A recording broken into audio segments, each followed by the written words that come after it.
responsibility, sir.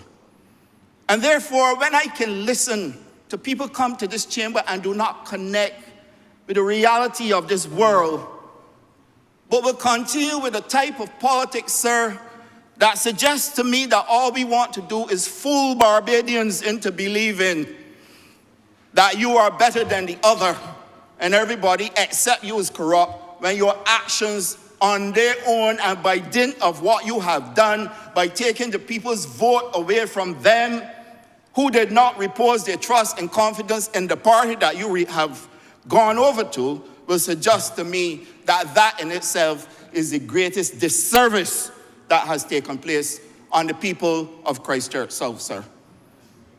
And Mr. Speaker, I feel as though we need to take fresh guard, Mr. Speaker. Politics in Barbados has reached the point now where the public seems to be more excited, sir, about the salaciousness and not the facts. And my heart bleeds for Barbadians because I sincerely come in this place, sir, to make sure we do what is right by Barbadians. And I sincerely go to cabinet, and we are told that we are in a cabinet where we cannot speak. Mr. Speaker, that is wrong. And to tell Barbadians that is to create this kind of environment, sir, that would suggest to all of us that we are all little boys and girls sitting in a cabinet and don't have a voice. Mr. Speaker, nothing will pass in cabinet unless we all agree to it. And many times we have objected to things in cabinet, sir. And the chairman of cabinet has to accept our views and our opinions. So that for someone to come in here and make that statement, sir, Barbadians, I am warning you, you are dealing with a very dangerous individual. Power hungry and deceitful. That is the point. Now, Mr. Speaker. Honourable Member, be very careful with the adjectives that you are using. I'm guided by you, sir. To ensure that you use parliamentary I'm guided by language you, sir. Only. So, Mr. Speaker, I would want to say then that we should be careful with anyone, sir, who is capable of coming to this chamber and seeking to portend that their conduct is greater than all else when their records show otherwise. Mr. Speaker, we were told yesterday, sir, that there was no growth in agriculture. Now, in the estimate, sir, in the well of Parliament, I presented to this honourable chamber.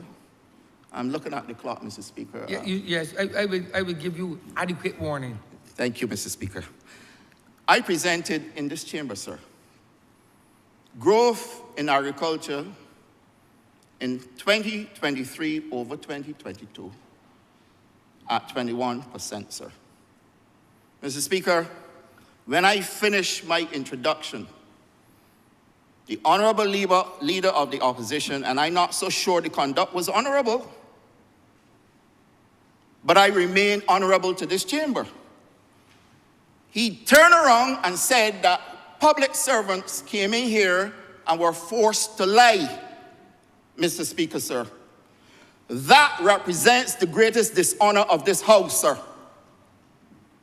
Because the document that I read from was prepared by my permanent secretary, my planning unit, and all of the technical officers in my ministry, sir. And I said then, and I will say again, that I take umbrage to the fact that in your quest, Mr. Honourable Leader of the Opposition, to seek to impress the government, the public, sir, you have resigned yourself to calling public servants liars. Sir, I did not and do not prepare any documents for the estimate, sir. And no honourable member in here prepares a final document for this debate, sir. These things are fed to us through the public servants who collates all the information and submit to us, sir. And the notion yesterday, again, in a very tacit way, to suggest that there was no growth in agriculture based on the work done, sir, by my officers in the Ministry of Agriculture, Food and Nutritional Security is really and truly dishonorable conduct, sir. And I want to place on record, and I want to warn all public servants to be wary of who they're dealing with. Because you cannot come to this place is the highest of all offices in this country, sir. And to come in here and reduce public servants to being liars, sir, I take umbrage to that. And I've spoken, sir, and it seems to me that I have to continuously repeating what I've said about the agricultural sector in order for the Honourable Member for Christchurch South, or wherever he belongs, because he doesn't visit Christchurch South, to understand what I've said. He continues to confuse things. Now, the sheep talk in Guyana, I'm not going to get into that again. I know there was a cloning of a sheep called Molly. And if by some accident we sent Molly to Guyana and now he's miserable, I've asked Dr. McLean to search for Molly so we can bring her back. And he does not have to continue to excite himself by self-induced excitement. But that is all I would say, sir. Because self-induced excitement is nothing more than what I consider to be a moment in time where you fail to recognize that was not real, sir. And Molly, we will search for. But this agricultural sector cannot be the subject of people telling lies, sir. It cannot be. And whoever is misleading the honourable member should take stock of what they're doing.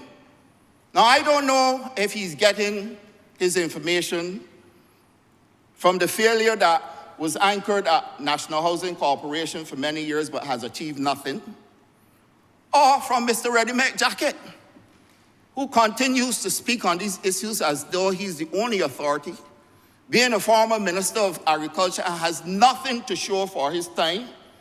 But Mr. Ready-Made Jacket will continue to send messages to brass stacks and all over the place to suggest to Barbadians that we don't know what we're doing. I agree that everybody has an opinion, and I respect and accept that, sir.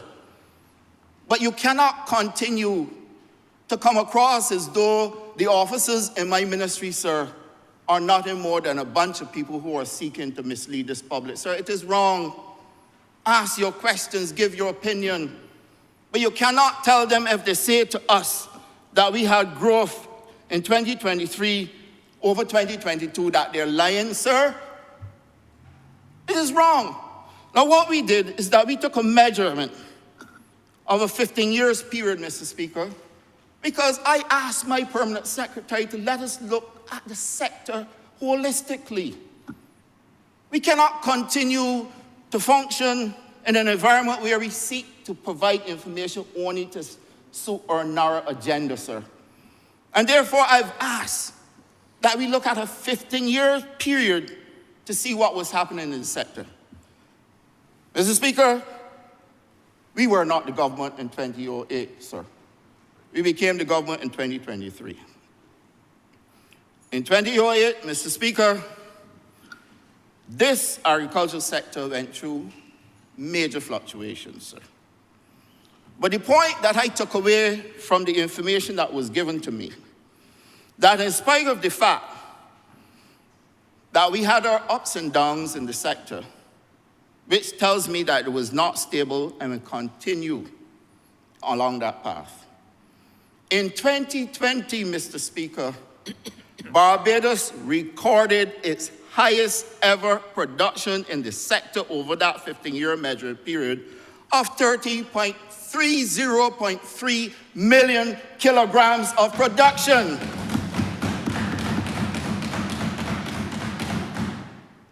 And Mr. Speaker, I am completely disturbed to understand how every time I say this, every time I say it, the opposition leader is reducing it to being a lie, sir. You can't do that to public servants, sir. And every time we speak about the sector, He seeks to misunderstand everything I have said. And I do not know why. I mean, yes, we all getting up in age. And at the rate that I see the shakes that he goes through in his presentation, sir, I want to pardon his age because I too are around the same age group as him. But I'm asking myself if he's leaning towards something that is slowing down his rate of understanding what is being presented. Because you can't tell me that I've said over and over and over again, 2020 was Barbados' best year in agriculture in terms of crop production, sir. Mr. Speaker, we want to take this country, sir, and all those in their quest for power in Barbados. Honourable, you have 5 more minutes. Thank you, Mr. Speaker. All those in their quest for power in Barbados are asking Barbadians to forget the past. Forget that there was COVID-19. COVID-19 disrupted the entire world. And that is why he said global economies are still struggling. Many of them are still on their knees, sir. Because if you appreciate the fact that for 2 years, economies and the world were in shutdown, and that we were isolated from each other, then you start to understand the gravity of what took place. But we must ignore the fact that there was COVID-19. Mr. Speaker, we must also ignore the fact that there was sewage on the streets on the South Coast, sir. But that happened. We can't ignore it. And a government was in place for well over 2 years watching sewage on the streets, sir. How can we ignore the fact that garbage wasn't being collected? How can we ignore the fact and don't remind the public that there were no buses? The Honourable Member for Christchurch West took us on a tour of the Fairchild Street bus stand to see people sitting down, complaining they were waiting for 3 and 4 hours, sir. Can we forget that, sir? Can I ignore the fact that people who were working in the ASH program in this world and this government too had to face the greatest challenges known over 100 years to Barbadians? We had COVID-19, we had the La Soufrière volcano, we had a freak storm, we had Hurricane Elsa, and then, Mr. Speaker, if you thought that you were going to come out of that, then there was a war with Russia and Ukraine that disrupted supplies and logistics, sir.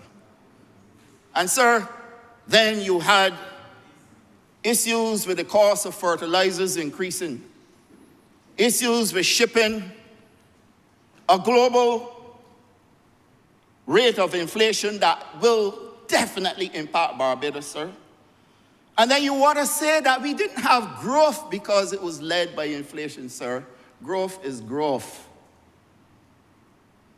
And I want the public to understand that when you're talking about growth, you're not talking about some simple kind of arithmetic to arrive at growth, sir. You look at the performance of all the sectors in the economy, sir, to determine growth. And the fact that the Honourable Member for Christchurch South would come in here and seek to deflect what we have achieved, sir, is also dishonourable, sir. And you may debate these things, you know. Now, I know that he does not have the cerebral to discuss economic theory, sir. He's not a finance person. He sounds to me like a very good and articulate lawyer. But certainly, no one near the understanding of finance, sir. And I feel as though I have been done a wrong and a disservice, sir, as a Barbadian citizen. And all those innocent people out there have been done a wrong as well when they are being told that there was no growth in the economy and that it was only driven by inflation. When you hear people speaking economic theory and you don't understand it, stay out of it. Stay out of it. Because you come in here and you give us a berriffle of foolishness. And the example that he used as well made it even worse. It told me clearly, here's a man out of his debt, but only following a script that was given to him, sir. Honourable has 2 more minutes. Thank you, Mr. Speaker. Mr. Speaker, I want to quickly turn my attention to the livestock sector, sir. I made it very clear that in 2023, livestock fell below 2022, and that we had a decline of 2%. I made it clear that the livestock sector, and I will read it again, Mr. Speaker, just to give clarity. It is recognized that the industry requires some immediate stimulus in order to remain viable. Some of the ministry's initiatives to resuscitate the livestock industry are introduced later in the document, and that is the estimates document that the honourable member did not refer to and cannot read, sir.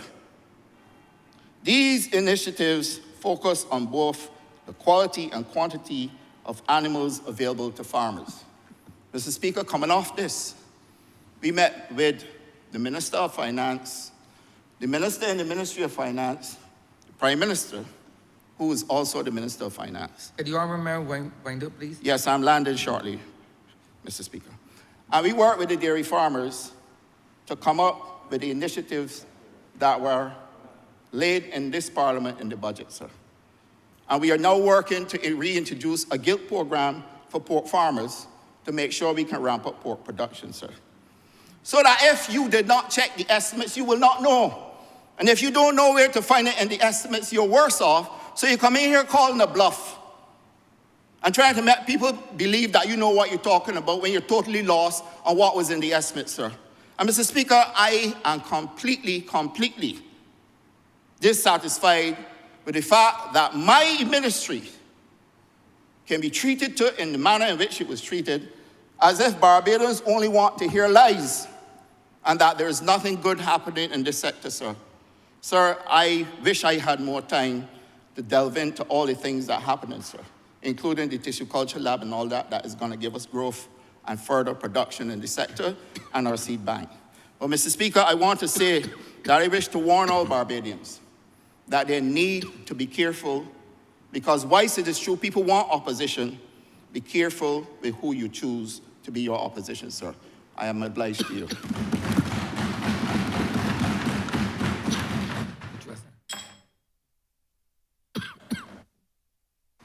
Honourable Member for St. Andrew. Thank you, Mr. Speaker.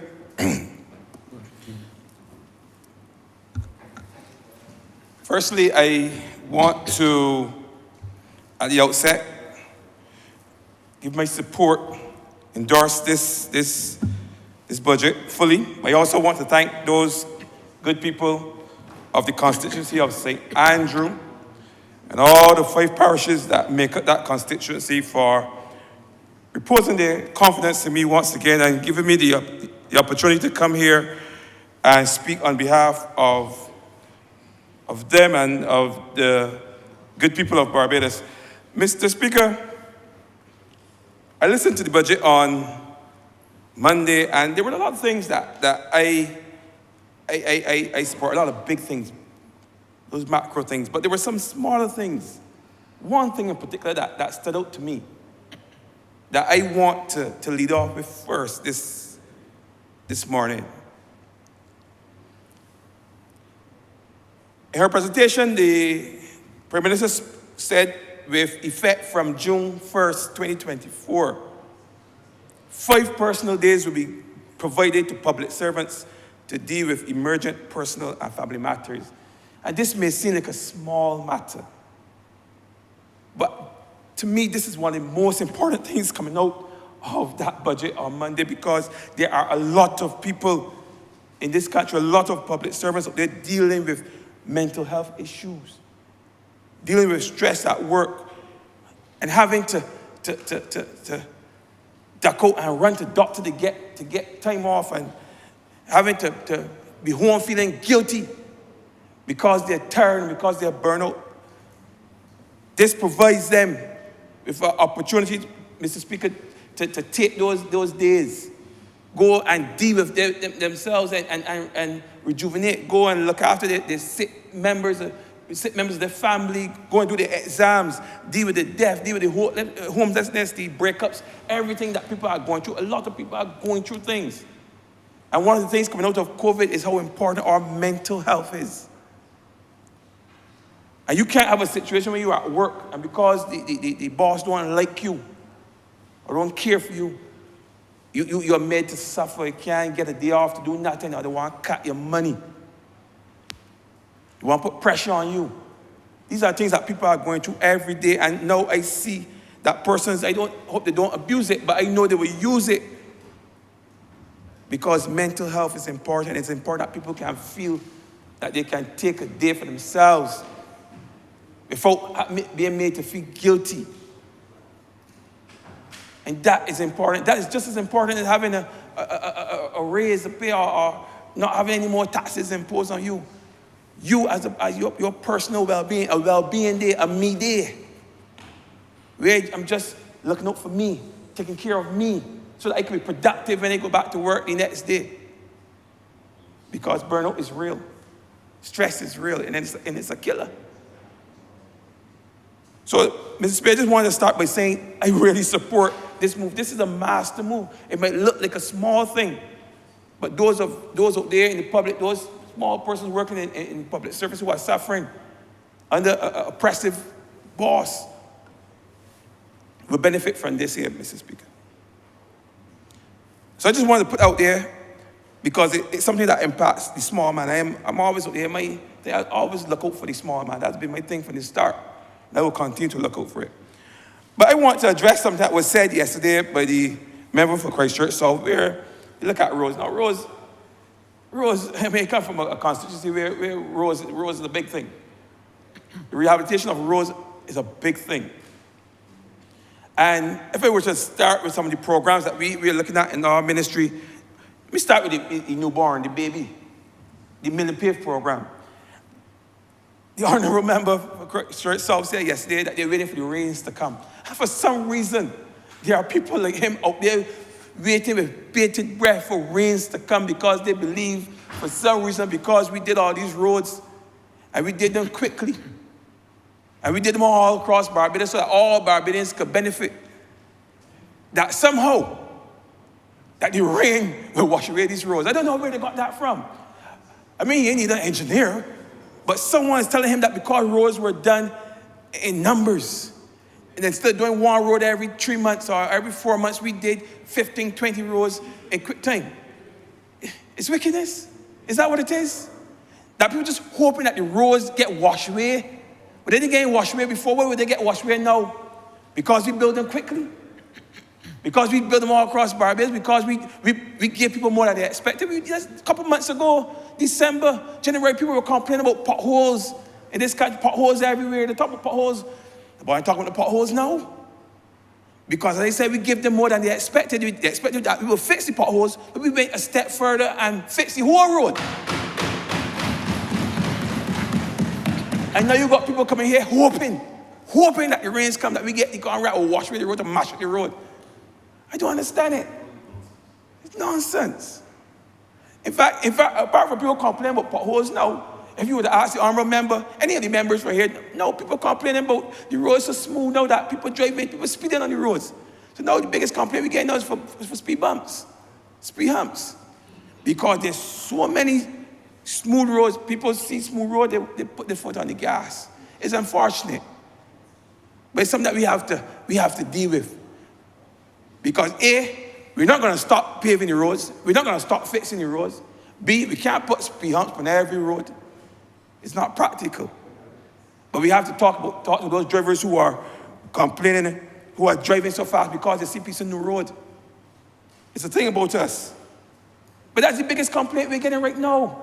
No more potholes. Yes, there's still 1 or 2 potholes. We're still working. There's still an everyday job, but potholes are not a big issue now. We have good roads, but yet we have people want the roads to mash up. Why? So they can still walk. That we waste money. That's what they want. I don't get it. And the thing about it is that the same people that build the roads that were taking 6 months and building every 3 months or every 4 months, are the same people building roads now. Using the same techniques, same methodologies. So the only thing that's changed is that money was made available by the Prime Minister, the tune of $30 million, to do the roads quickly. That's the main difference. So I don't know where this idea come from that the roads will wash away all of a sudden roads would start washing away in Barbados because they were done quickly. Let me tell you something. I said it before, I say it again, the roads were also not only done quickly, but they're done properly. Properly. There's some roads I would have liked to see roads dug up and mill and pave quick so. But then when the contractor and the consultants go, they say, listen, you know what? This road does not have a good foundation. This road has too much soft spots. This road cannot be done under mill and pave. You have to do it under another program. Because we're not going to build a road that in 2 or 3 years, the road starts to sink. And when it's possible to replace those small, because you don't know what's underneath there sometimes until you mill off. And you find a soft spot here or there. You don't just pave over it. You dig it out. You put in sometimes a couple feet of marrow fill in there, and you compact it back. That's how it's done. That's how it's been done. So you see certain roads taking too long. It's not because the contractor lazy or the contractor they want to finish the road or work on another project. It's that some roads require, after you went in, the roads require additional work in terms of shoring up the foundation or the sub-base of the road. And that's what we've been doing. So we are building proper roads across Barbados. Proper roads, they're not going to wash away as much as they would like to see them. They will not wash away. And that's just the mill and pave, and that's the baby. They wanted to put that out there. And because the road is done quickly, don't mean that your road is done badly. It's not. And then we also have other road programs going on. For the first time in so many years, I'm an MP that represents the North, the Scotland district, St. Andrew. And when you go around Scotland district now, down there is a buzz with work, a buzz. St. Joseph Road building, St. Andrew Road building, down in St. Lucy, St. Thomas, St. John, St. Peter. Every place you look, work is ongoing across Barbados, across the north parts of Barbados, where historically we don't have gotten the attention, but they're getting attention now under this government. All the people in the north, all those places I just called, they just know people were suffering by roads for years. The honorable member for St. Peter could tell you. The honorable member for St. Lucy could tell you. If the honorable member for St. Joseph was in here, he would tell you. The honorable member for St. Thomas has been telling us for years. And now, as the honorable member for St. Andrew can also tell you that we've been struggling with our roads, with our infrastructure, which has, in some cases, the bridges, and not because anybody, it's just, in fact, the matter is that some aspects of our infrastructure has not been repaired. Some have been, some have not been. And what we've been seeing that's forced our hands is that now, 40 years later, 50 years later, a lot of our bridges are starting to fail at the same time. So you have a bridge fail in St. Joseph, bridge fail in St. Andrew, all happen at the same time. Bridge fail in St. Thomas. All at the same time, for the same reason. They're old, there's a lot more traffic on the road, heavier traffic on the road, and in some cases they build on mud. All those reasons combined, making it difficult and making it that a lot of our infrastructure is fail. But now our government is putting money there. I remember the member for St. Joseph saying that at some point, $15 million was allocated to do all the Scotland district. And $15 million can't even do two proper bridges in St. Andrew or in St. Joseph. That's why we had to put over $200 million. And that's just $200 million into that Scotland district because there are a lot of people living down there. Hard-working Barbadian people living down there. They're not cow and sheep down there like what some people from the other side would like to send down there. I heard a man on the radio talking about depopulating St. Andrew, depopulating Scotland district. Madness. Over my dead body. Over my dead body, man. But there are people down there, thousands of people down there, and they deserve proper roads, proper infrastructure, and that's exactly what they're getting under this government. They could go on and on about the different road programs.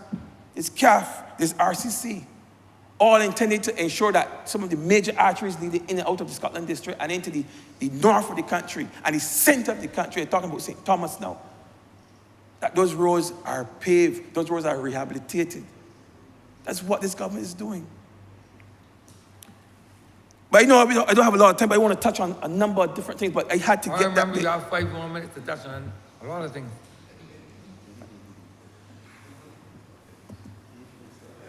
Why now starting? Yeah, I know that. That's why. I know. That's why I give you the warning.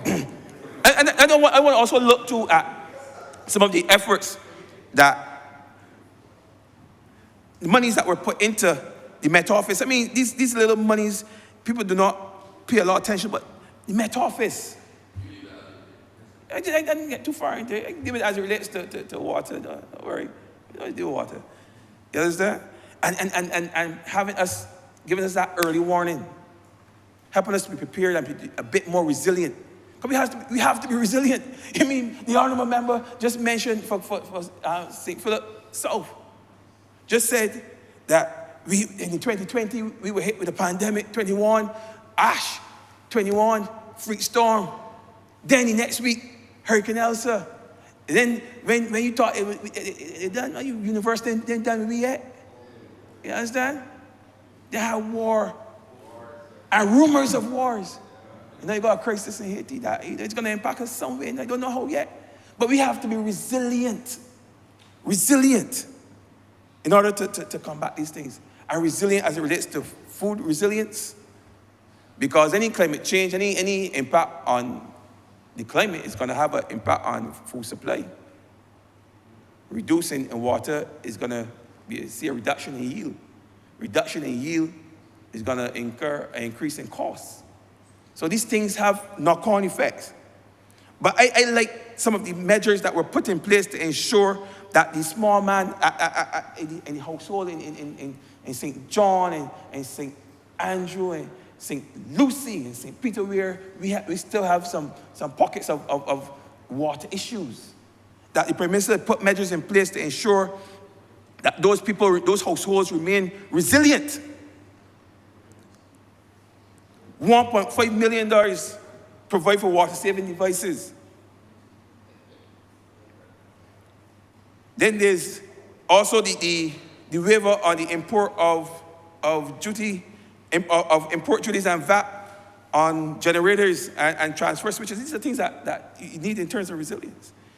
And then there's also which is even more important, the waiver of VAT on generators, on tanks, septic tanks, electric pumps, pressure tanks, all these things that we use to pump water into our homes. Not the septic tank, the other three, to pump water into our homes. Because those houses where we still suffer from low water pressure because of the mains. So being so heavily encrusted sometimes, being so old. Those places you need to have a water tank. Because if the pipe is going off every day like in the north, like far north, you need to have a water tank. And yes, the government would have, through the BWA, would have provided hundreds of households with water tanks and pumps. But the reality that we, as a government, we cannot, even with the best of intention, cannot provide every single household. But the Prime Minister saw it fit to put measures in place so that persons can afford to buy their own pump. But there are people who can afford to buy their own tank and their own pump.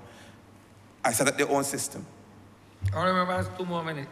I'm wrapping up now. I had to put out there. Had to put it out there for the people in North. I mean, right now it's not only North, people in St. George. There are people who struggle with water issues all over this country. And then it's this time of the year. I mean, growing up in the country around March, April, you know, that's the time the pipe going off. Anybody from the country, the pipe going off around April. It's like crop season, the pipe off. Is there no water? We grew up with that. We're not seeing that now. You understand? We're not seeing that now like before because of some of the work that has already gone in with some of the tanks that have been built out in Apesill, and some of the tanks that have been built out down in Boscobel, parts of St. Lucie. We're seeing now more resilience as it comes to water because it's important. This government saw the importance of water, not only to the small but to the economy. The country, when there's no water, the economy is already in trouble. It's the sector on which all other sectors in the economy relies. I know I have a little time. That is so correct. And I'm not going to push it. Just wanted to get those things out. And as I started, I want to finish by endorsing this budget, by giving it my full support. And Mr. Speaker, sir, thank you for the extra 2 or 3 minutes you gave me, and I'm obliged.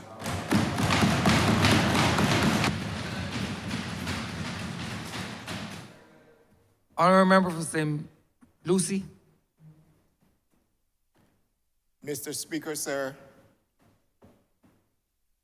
I first of all rise and let me recognize my guests in the Speaker's Gallery, those three wonderful young people who have been with us since Budget Day and have come every day showing an interest in what is happening in their country.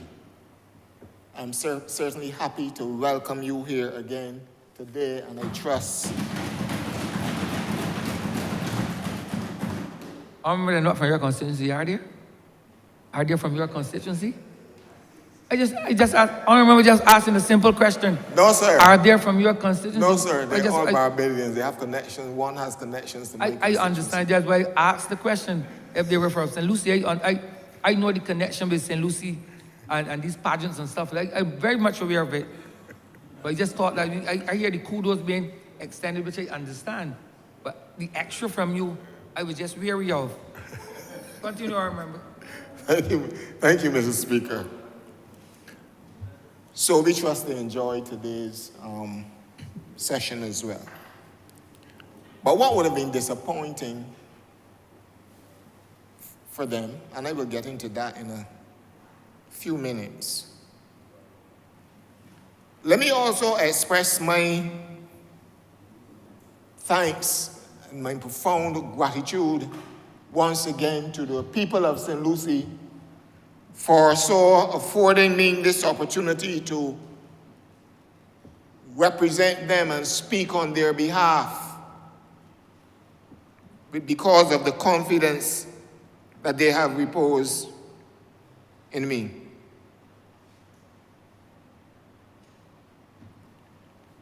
I begin my contribution today, Mr. Speaker,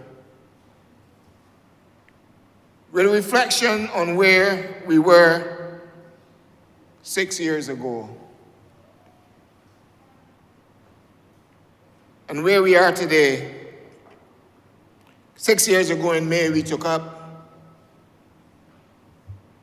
the government of this country. And Mr. Speaker, sir, on the 17th of March, which was Sunday, I listened, as I usually do, to any program on radio where I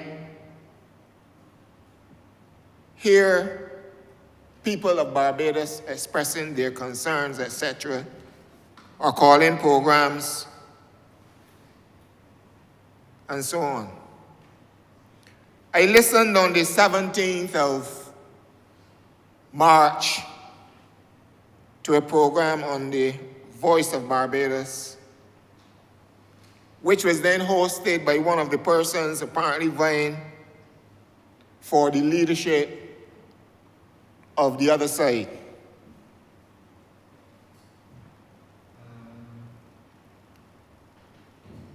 What I heard, Mr. Speaker, in that entire program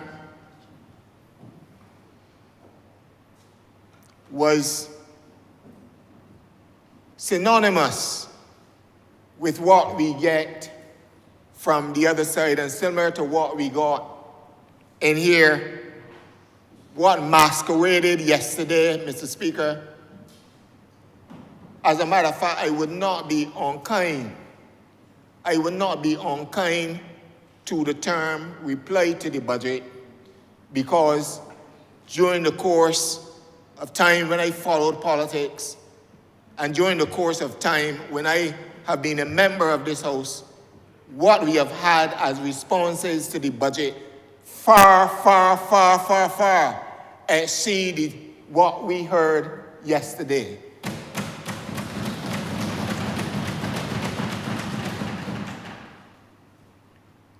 We had on Sunday Mr. Wayward. Yesterday, we had what I perceive as a tornado. A tornado, synonymous with how that side operates. And the first letter in the acronym, D, they distort, they degrade, and they look to destroy.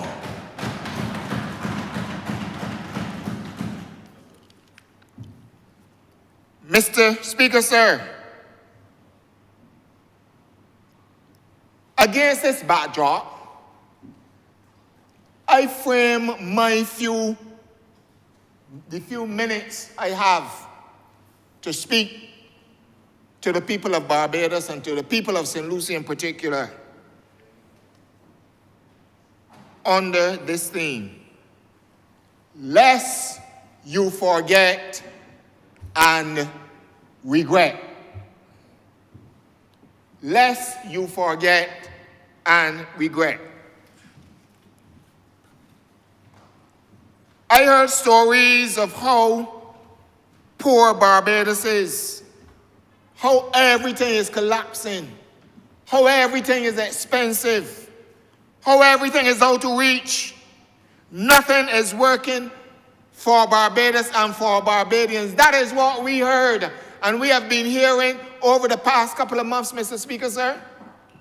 That is what we have been hearing across this country. We are on the brink of a precipice. I heard a question in the call-in program on Sunday asking where all the money gone.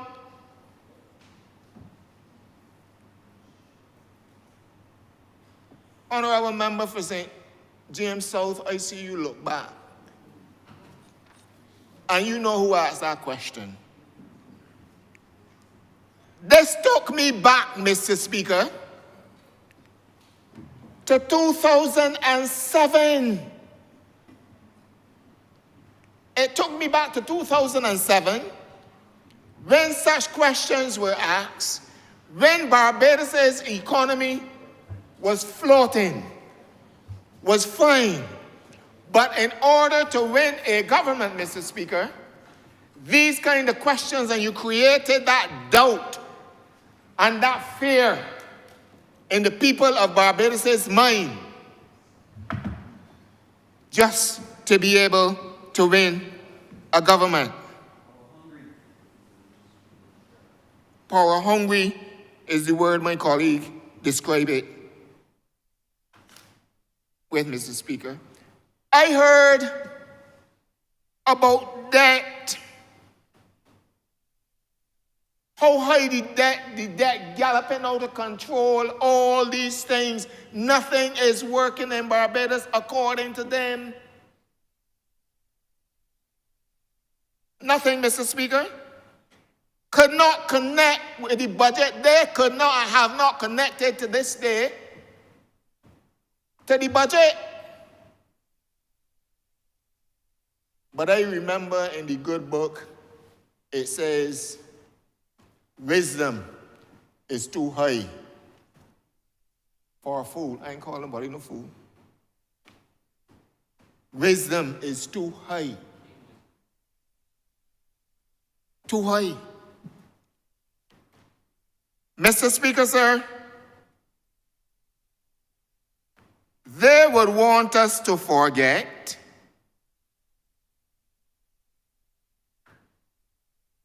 when there were no buses. The Honourable Leader of the Opposition forgets when he had to be tiptoeing coming down Oystins,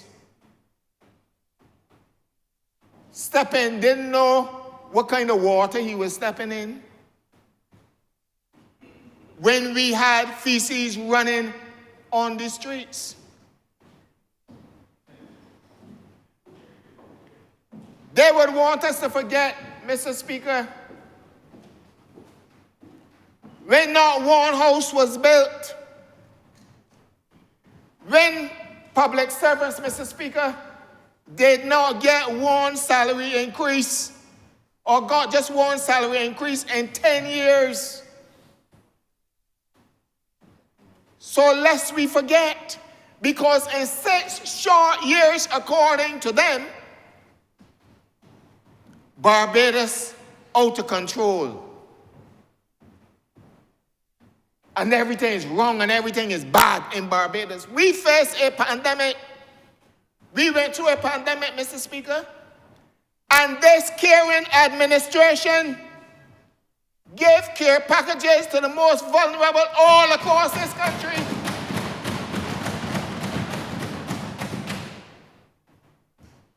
And now you have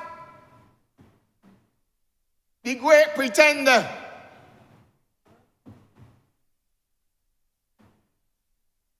caring about workers, and I'm going to get into that. I'm going to deal with that workers part, Mr. Speaker. Because Barbadians must not be fooled. And they believe the Honourable Member for Christchurch South, who has betrayed the trust of the people of Christchurch South, who he couldn't win nowhere else. Not just win nowhere. He's never won a seat anywhere under the party he now leads. But betrayed the trust of the people of Christchurch South, who elected him based on the programs of this Barbados that was put forward to them by the Barbados Labour Party. And it is his right, if he so desires, if he so feels, that he no longer wants to remain in the bosom of this party, that is all right. But do not give people the impression that he did not have a voice in this party. He had a voice, but he was never present at parliamentary group meetings. He was never present at retreats that we had. Never present. He wasn't even present in Christchurch South. And all of a sudden, Mr. Speaker, and I have a right, Mr. Speaker, and I will defend, not in every institution and organization, in every institution and organization, not everything is 100% for anybody. But if you want everything 100%, then you're going to be in heaven. Even in heaven, the Lord had to cast down Satan.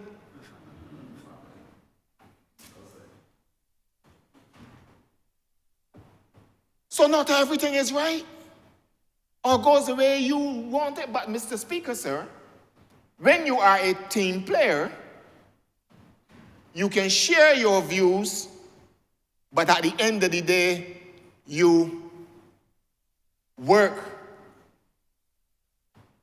Mr. Speaker, for the common good of your people and the organization that you represent.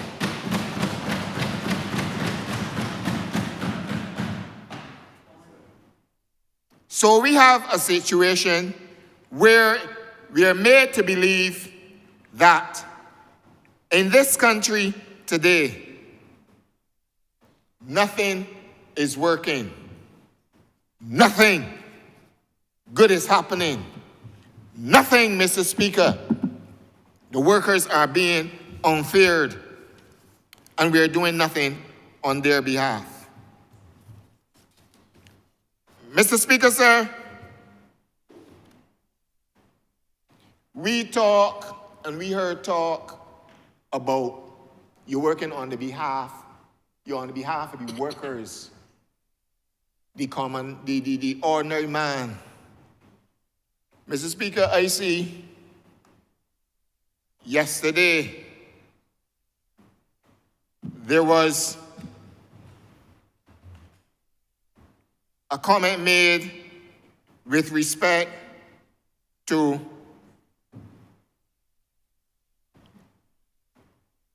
a breakfast program and talking about the honorable member talking about breakfast and what happening and so on, being critical.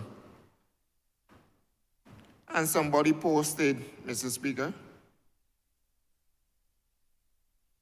I don't know who they were referring to, but it is interesting that this comment came in the midst of the speech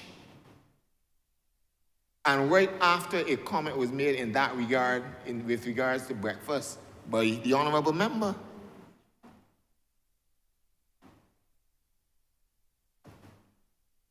And this person alluded to a situation where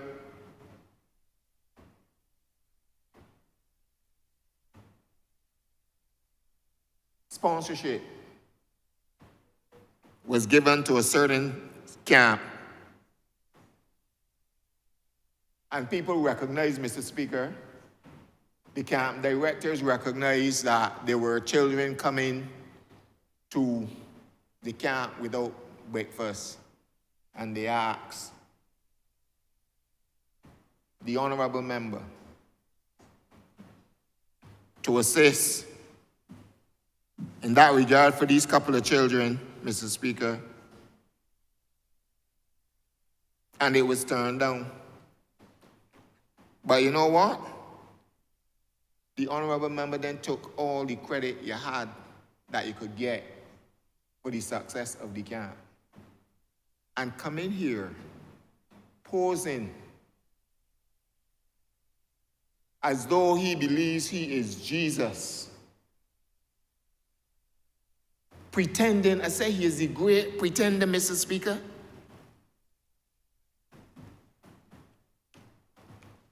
He's posing on behalf of workers and the workers of this country that he's the savior and that this government is the worst thing since sliced bread with respect to the workers of this country. Your honourable member has 5 more minutes.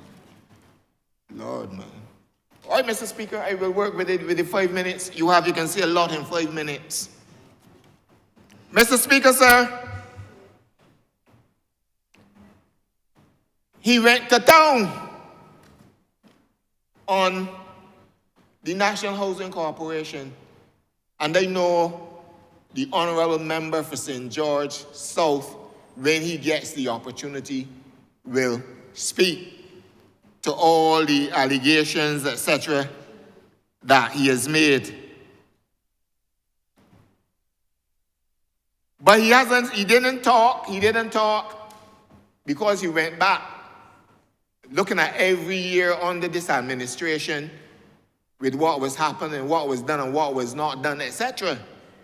But he didn't talk, and that is why the people of Barbados got rid of that administration.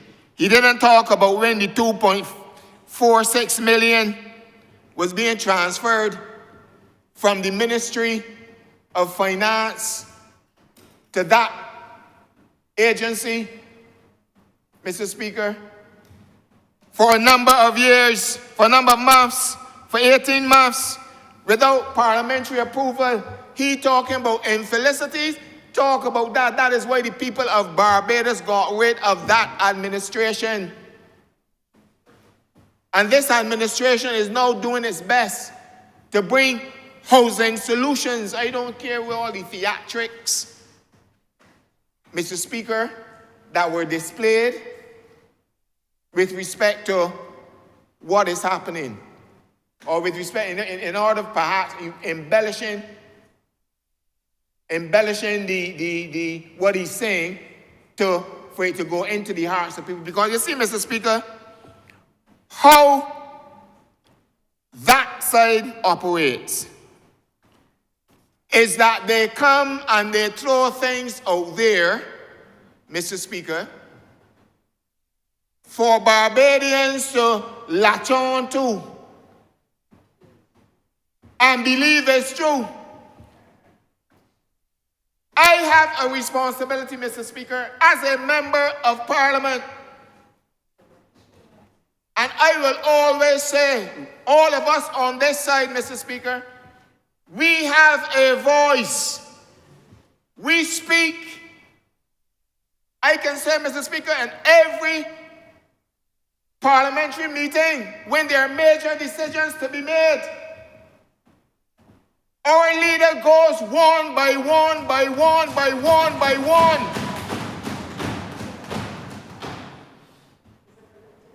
I have been present, Mr. Speaker,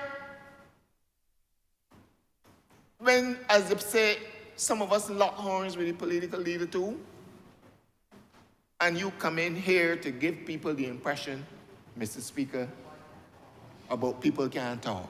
But I want to say, Mr. Speaker, quickly before I close up, I am grateful for the work by the Ministry of Agriculture at Mount Poyer. He don't know where Mount Poyer is. I would invite him to come to Mount Poyer with Karim and show him where it is, and show him what is happening at Mount Poyer. Where this administration, Mr. Speaker, we have a water problem, and we give every farmer a water tank to help them, Mr. Speaker, with the issue of water because of the dry season. This administration has done that, and Mount Poyer continues to be a success. In addition, we're also fixing the car roads that the people will be able to get to their land and to be able to move their produce. The Honourable needs to wind up. But on that note, Mr. Speaker, in saying that, I want to let the people know the car roads are being fixed to help the owners of the lots move their produce, not the larcenists. Not the larcenists. As I speak on the behalf of the people of St. Lucie, they are grateful, Mr. Speaker. They are grateful, Mr. Speaker, for the measures the Prime Minister has put in place to assist those, Mr. Speaker, you heard, and I concur, he probably was reading my speech. You Honourable Member for St. Andrew. You heard, Mr. Speaker, with the personal days. Honourable, you need to wind up. I'm winding down, Mr. Speaker, I'm winding down. The waiver on the VAT tanks. This budget has been a progressive one, to push this country forward, to help the people of Barbados, to help the people who live in my constituency from Crab Hill to Pike Corner to Josie Hill, to Bentons, Mr. Speaker, to Allendale. This budget that was given here is to help them. And I pledge my full support to this budget. I give my full support to it, Mr. Speaker. And I will continue to work with the government on the behalf of the people of St. Lucie, that we will move forward, Mr. Speaker. As the only, as the only female parish, let me say that, at the top of the map, Mr. Speaker, a country led by a woman. All I remember, is a term called stopping. Mr. Speaker, I'm going to stop now. I am obliged to you, Mr. Speaker, but I support this budget 100%. All I remember is the Michael Northwest. Sir, I rise on behalf of the good people of St. Michael Northwest, who I shall not betray by crossing the floor of Parliament,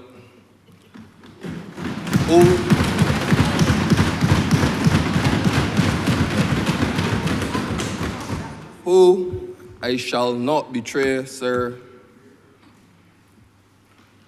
in any way that will signify that I am only thinking about self and not the good people who I humbly serve. Sir, I remain loyal to the Barbados Labour Party. Blood is thicker than water, and I was birthed within a Barbados Labour Party family. Sir, I will remain and retire as a member of the Barbados Labour Party. I rise, sir, to give my support and to endorse the budgetary proposal and financial statement 2024, which was delivered by my Honourable Prime Minister on the 18th of March, 2024. Sir, it hurts my heart that the Honourable Member of Christchurch South has decided to act as Jesus and to carry the cross for the Democratic Labour Party. Why on God's earth the leader of the opposition think that he can resurrect the dead? After the Democratic Labour Party administration was responsible for the 23 downgrades that led to them having to print money. Why on God's earth the leader of the opposition think that he can resurrect the dead after the last Democratic Labour Party administration was responsible for increasing the national debt from 2.5 billion to 18.1 billion between 2008 and 2018. Sir, why on God's earth the leader of the opposition think that he can resurrect the dead after the Democratic Labour Party that he so proudly lead was responsible for 68 cents from every dollar going towards the 178.9% of GDP. Sir, I want the leader of the opposition, who is so proud to be the leader of the Democratic Labour Party, but apparently he is not proud to represent the good people of Christchurch South, who put him there. At no point in time, he did not mention his constituents or thank them during his 4 hours plus presentation. I want the Honourable Member to tell the people of Barbados, who brought down the GDP from 178.9% to 114.6%. Who did? The Barbados Labour Party did.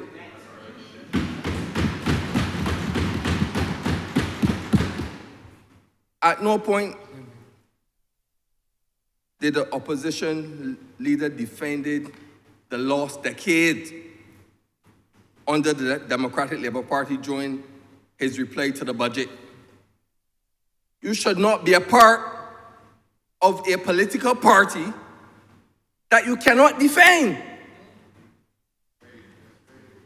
Sir, so when the political leader of the Democratic Labour Party want to attack this government on spending, he should look back at what his political party did to the taxpayers of this country. So he should check himself before he come out here attacking this government that helped feed him and made him who he is today. Sir, the Democratic Labour Party forgot that them sent home people in 2013, shortly after the 2013 general election. And you know, a late politician once said that Bajans have short memory. And when the Barbados Labour Party government created the Ash Workers program, it was only supposed to be a 3-month program. And what the Prime Minister of Barbados did, she allowed the same Ash workers to work and provide for themselves and their families for 2 whole years.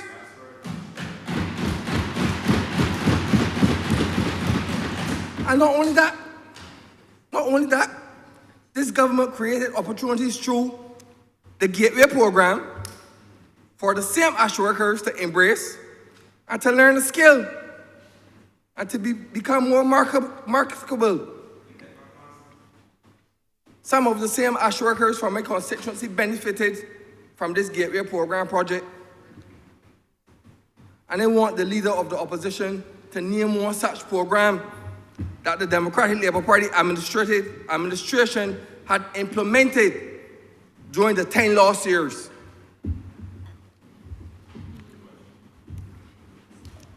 Sir, I can proudly name 5 programs and counting under the Barbados Labour Party government. We had the ASH Workers Program, the 360-degree program, still active. The Community Elder Care Program, still active. The Peace Program, still active. The Gateway Program, still active. And the Democratic Labour Party forgot that the taxpayers of this country got one salary increase in 10 years under the Barbados Labour Party government, sir. We gave the good people of Barbados 3, not 1, not 2, but 3 salary increases within 6 years, Mr. Speaker, sir. 3. Sir,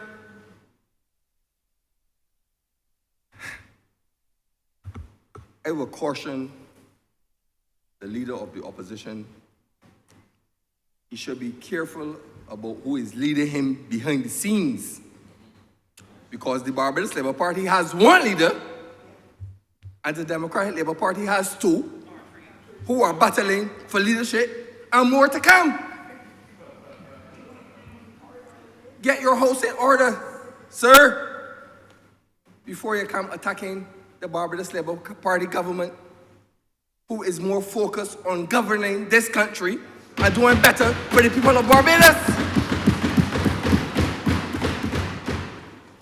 Would you believe, sir, that after the high level of corruption under the opposition leader, previous government, would you believe that there are aspiring political opportunists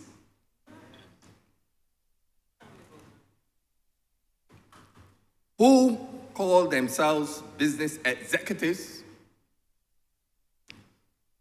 who, according to the words of the leader of the opposition, constitute the finest minds Barbados has to offer? That statement is much to offer, sir. It speaks to the divide which exists within this country and why educational reform is important. Sir, every child shall aspire to reach high office, no matter the school he or she attains.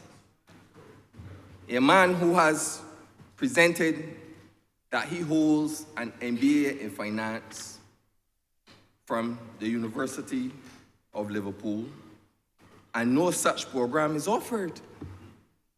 Mr. Speaker, sir, I did my research, sir, and I made contacts with Student Affairs Department at the University of Liverpool.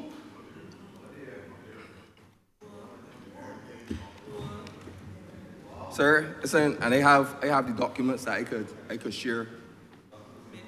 Make it a document of the House, sir. I can make them a document of the House. And I think it is very misleading on the leader of the opposition to be doing such things, especially a man that holds such high integrity. Sir,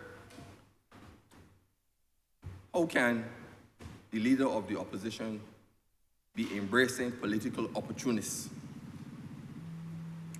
who like to run around my constituency, jumping up and down like if he's on a trampoline, looking for political attention? Who does that, Mr. Speaker, sir? Who does that? Sir, would you believe that this same individual who the leader of the opposition has under his wing, takes advantage of small businessmen and contractors in this country, Mr. Speaker, sir. Would you believe that? Yeah. A businessman who likes to act like a wolf in sheep clothing, pretending to care about poor people and people, but on the other hand, is taking advantage of small businessmen and contractors who are trying to earn an honest living, Mr. Speaker, sir. Sir, and when I was on my way here, sir, this morning, these documents here fell off the back of a hamburger truck. And they stopped, and they got out. I took them up, sir, and it was very interesting, sir. And, sir, this is an invoice dated the 5th of April, 2022, addressed to a certain general manager at a hamburger place. And this invoice, sir, is in the sum of 14,140 Barbados dollars, Mr. Speaker, sir. And it's so unfortunate, sir, that when contractors go out there and got to put in the work and then got to be running down certain businessmen to get the money, to feed the families, and to pay the bills, and to pay the workers, you'll be getting a runaround from these same aspiring political opportunists, taking advantage of poor people who trying to earn a living just like him, sir. But what I want to say to all the other contractors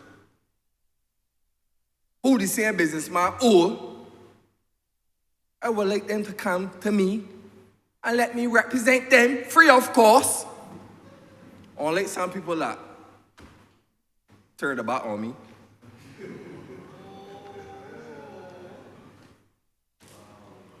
But Mr. Speaker, sir,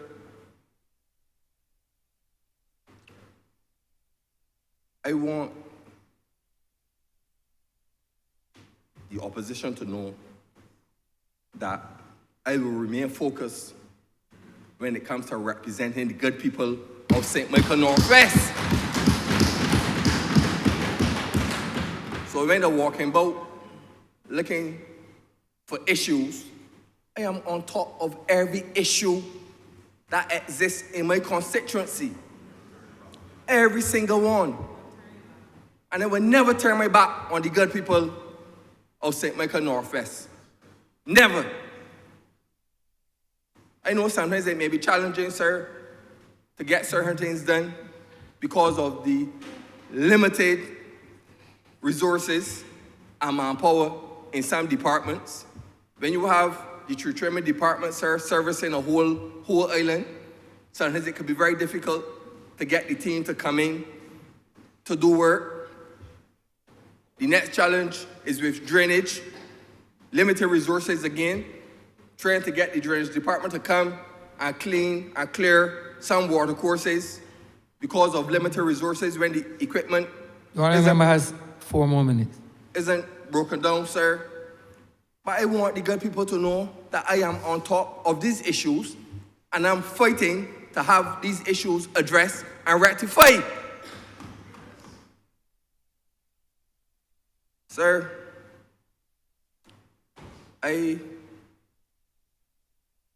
like I said from out front, I support these estimates, right? And I know that these estimates will benefit the good people who I serve in St. Michael Northwest.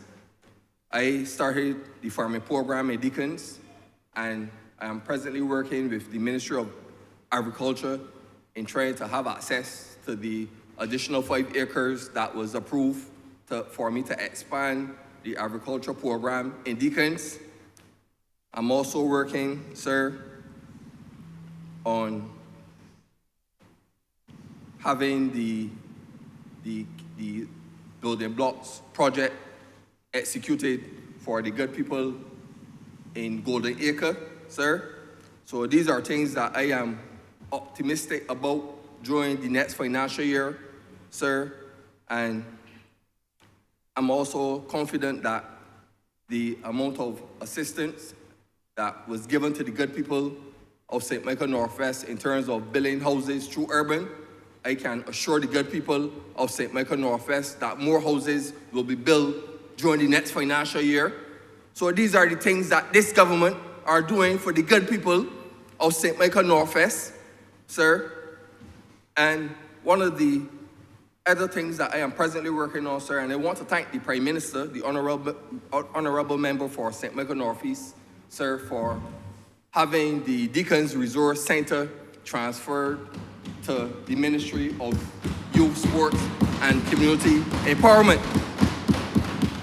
And I am presently working now, or should I say I'm in the process of drafting a letter, sir, to the Prime Minister, requesting to have the CM Deacons Development Center in the farm renamed after the late Mark Williams, sir.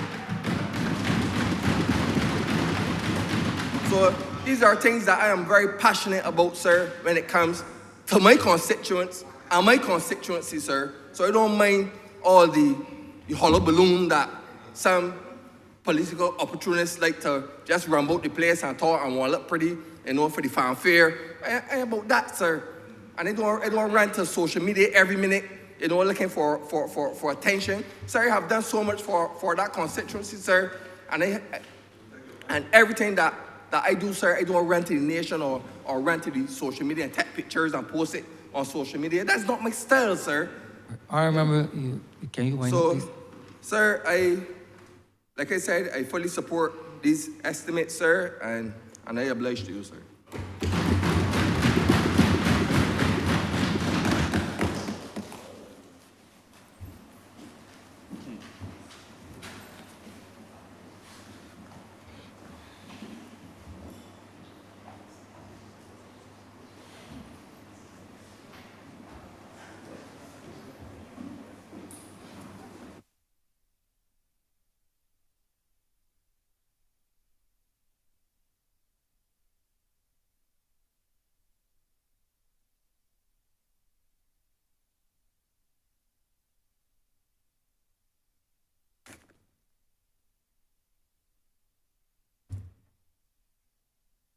The sitting is resumed. Honourable Member for St. Philip North. Thank you. Oh, beg your pardon. Honourable Member for St. James North. Thank you, Madam Deputy Speaker. I rise today to support the budgetary proposals and financial statements which have been laid in this Parliament by the Honourable Prime Minister and Minister of Finance. At the outset, I wish to, of course, acknowledge my honour and privilege for now the 12th year of my parliamentary representation of the people of St. James North.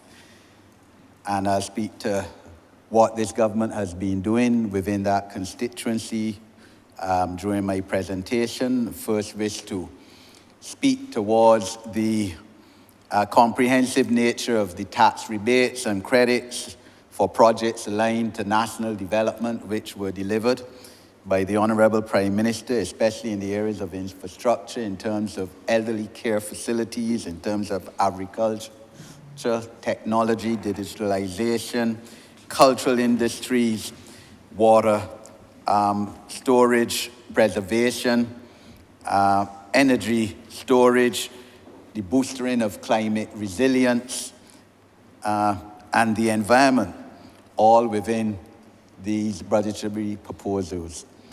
Also wish to associate myself with the stated intention to readjust the minimum wage for workers in this country, the benefits proposed to be given to teachers, nurses, policemen, and real and credible benefits, Deputy Speaker, not like the ones promised to the teachers, police, and nurses in the 2008 manifesto and on the platform of the Democratic Labour Party, that they would give them tax-free allowances, duty-free allowances for vehicles, a promise that was not realized in the 10 years, 3 months of the last decade.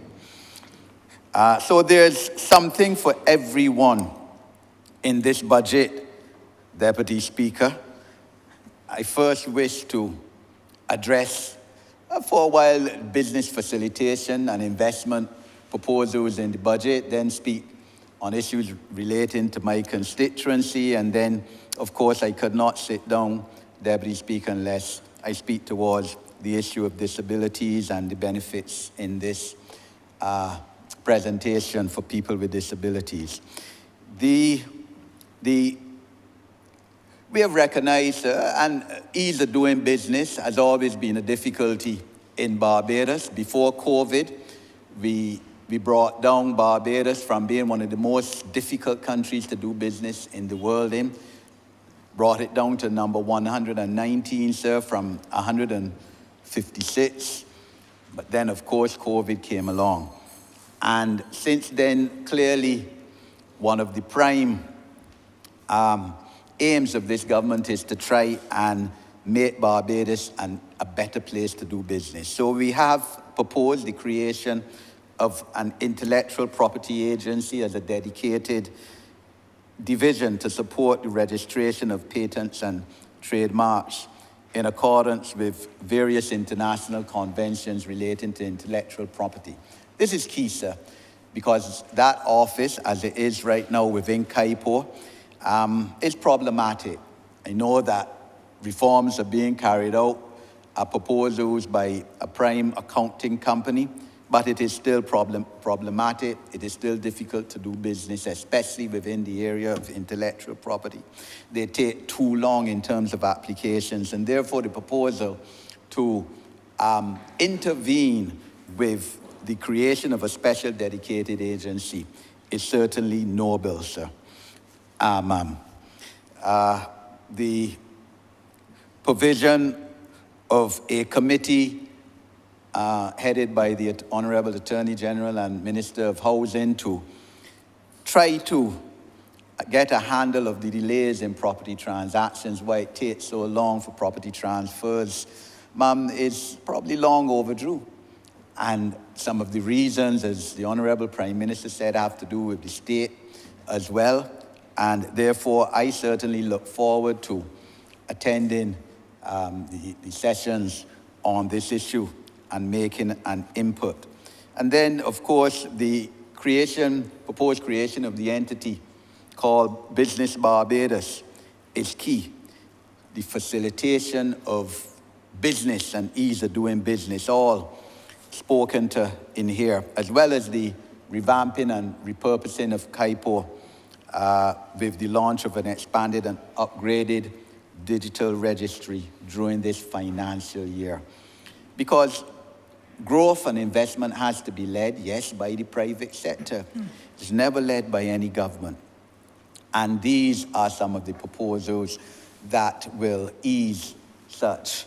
The Honourable, I sat in amazement and listened to over 4.5 hours of the Honourable Leader of the Opposition yesterday, and quite honestly, I was wondering if he's speaking about the same country that we're living in. This abject poverty and hardship. But then I recall, Ma'am, that he made that same statement and those same propositions and accusations against the last government, the government of the last decade, especially at a speech in Top Rock in 2017, I think it might have been December, at which I spoke too. At which I spoke these exact same accusations. And I wondered to myself if the Honourable member for Christchurch South could honestly come in this Parliament and tell this Parliament and the people of Barbados through this Parliament if there has ever been a time, in his opinion, that this country under DLP administration did not have a large amount of people suffering under abject poverty and hardship. If he could honestly come and say so the next time he speaks and identify that period, I will be very happy. Because in my view, he cannot give any period, not after that speech that he made at Top Rock, when, of course, we were at the location where sewerage was swimming in the sea, and the Dems had absolutely no solution to deal with it, not only in the sea, but in the streets too.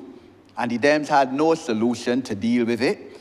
And under the Honourable Member for Christchurch East, within 2-3 months, that storage was no longer the case after we came into office. But that is the nature of politics.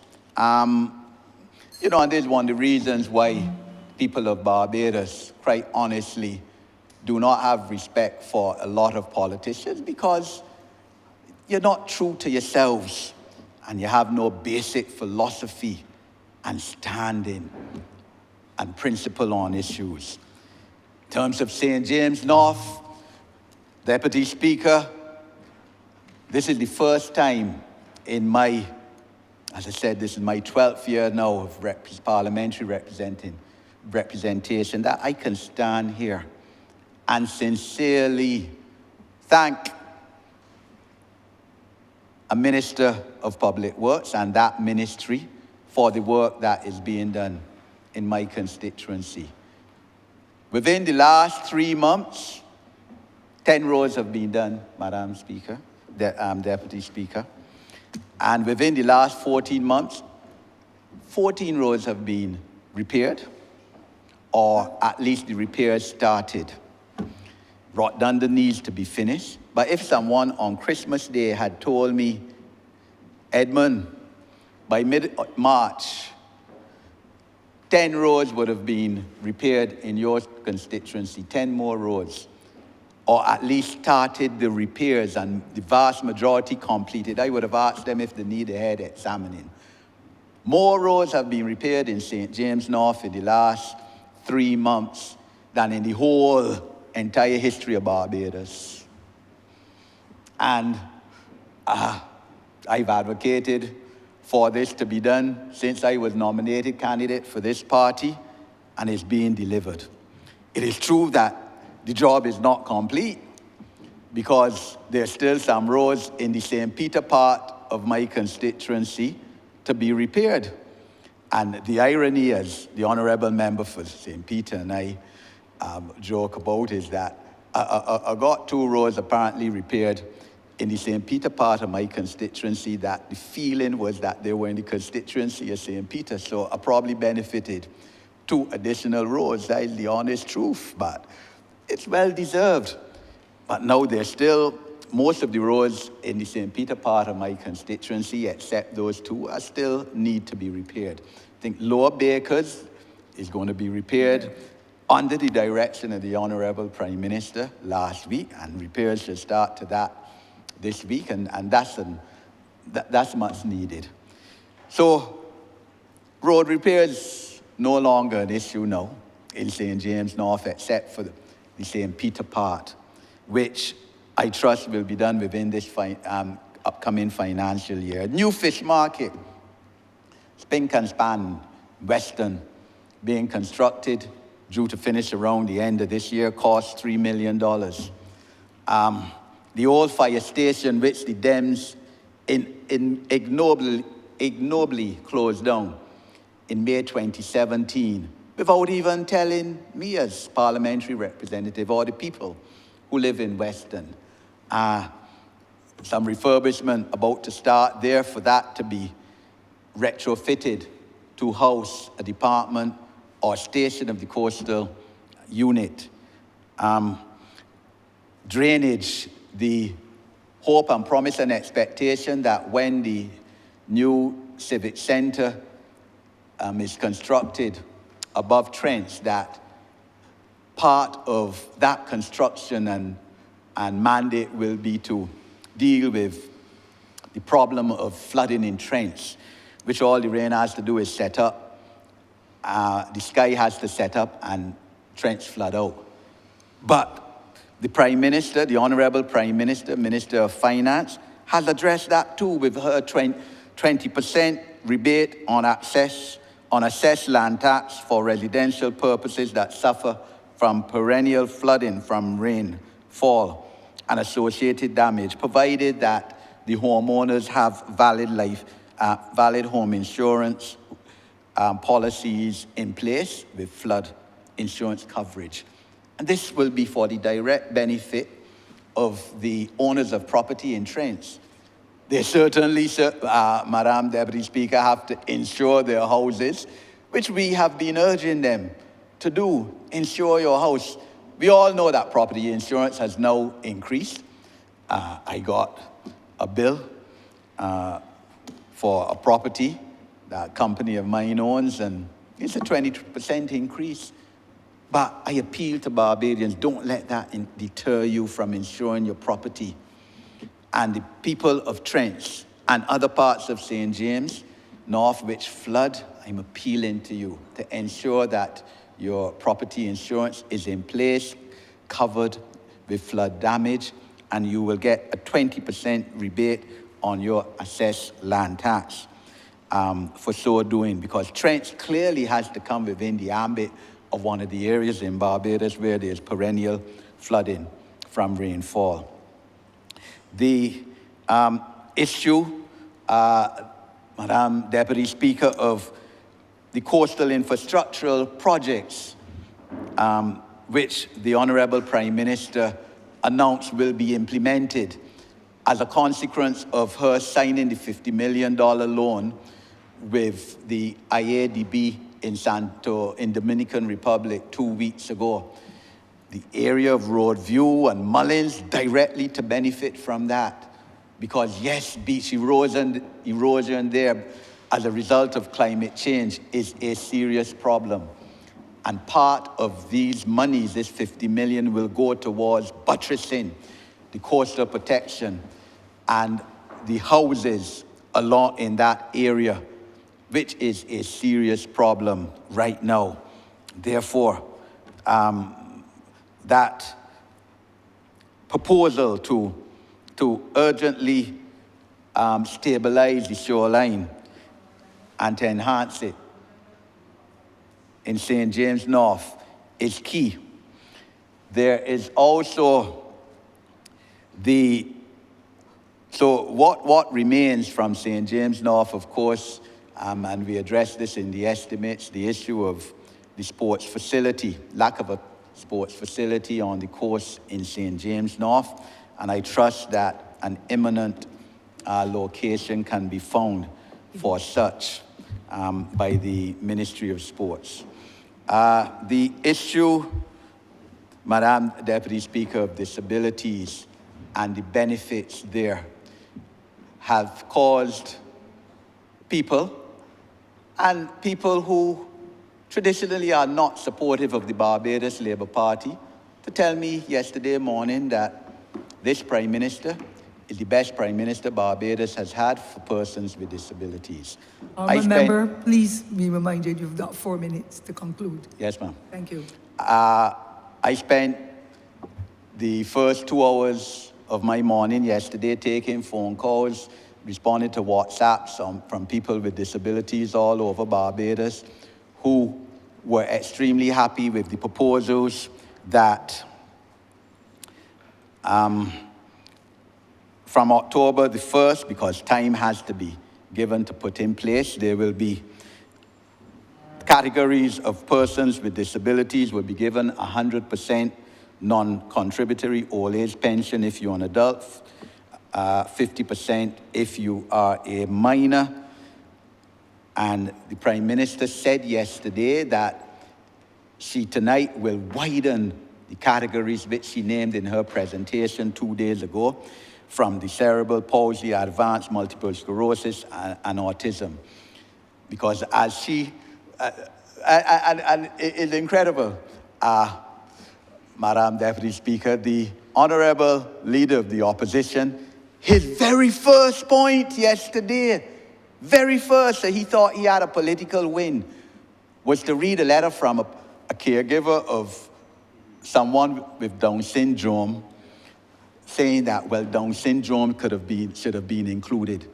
The Honourable Prime Minister was able to intervene on a point of elucidation and said, look, the Honourable Member for St. James North has already spoken to me about that omission and other omissions, and I will make the adjustment in my wrap-up.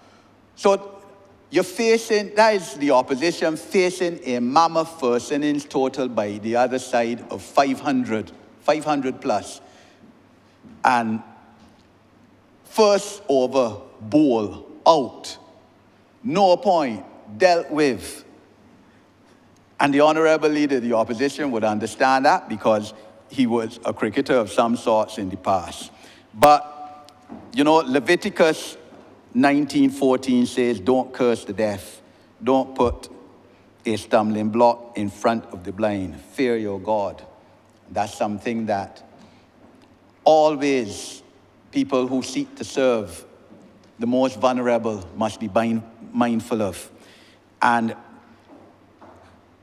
the National Insurance Act has not been changed for persons with disabilities and their benefits since its inception in 1967.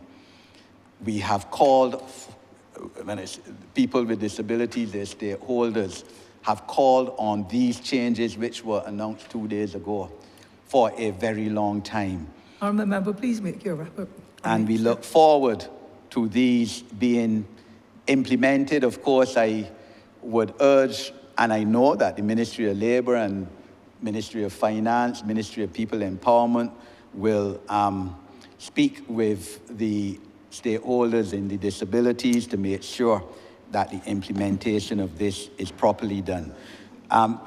Just one more point, Madam Deputy Speaker. The issue of 2 new buses for the National Disabilities Unit is obviously key too, because accessibility and transport for persons with disabilities has been a problem for too long. People with disabilities having to pay $200 in many cases to go to their medical service providers or the QEH hospital and back. And this will help in that sense. And the Honourable Prime Minister also reminded that public service vehicles which have wheelchair adaptability for the purposes of providing public transport for such persons are imported free of customs duty and excise duty and VAT. So as the head of the PSV sector told me 2 weeks ago, they've received their supplementary from the government of Barbados to buy more public transport vehicles, and they are keen to also purchase some of those vehicles with these kind of tax exemptions that they have been given.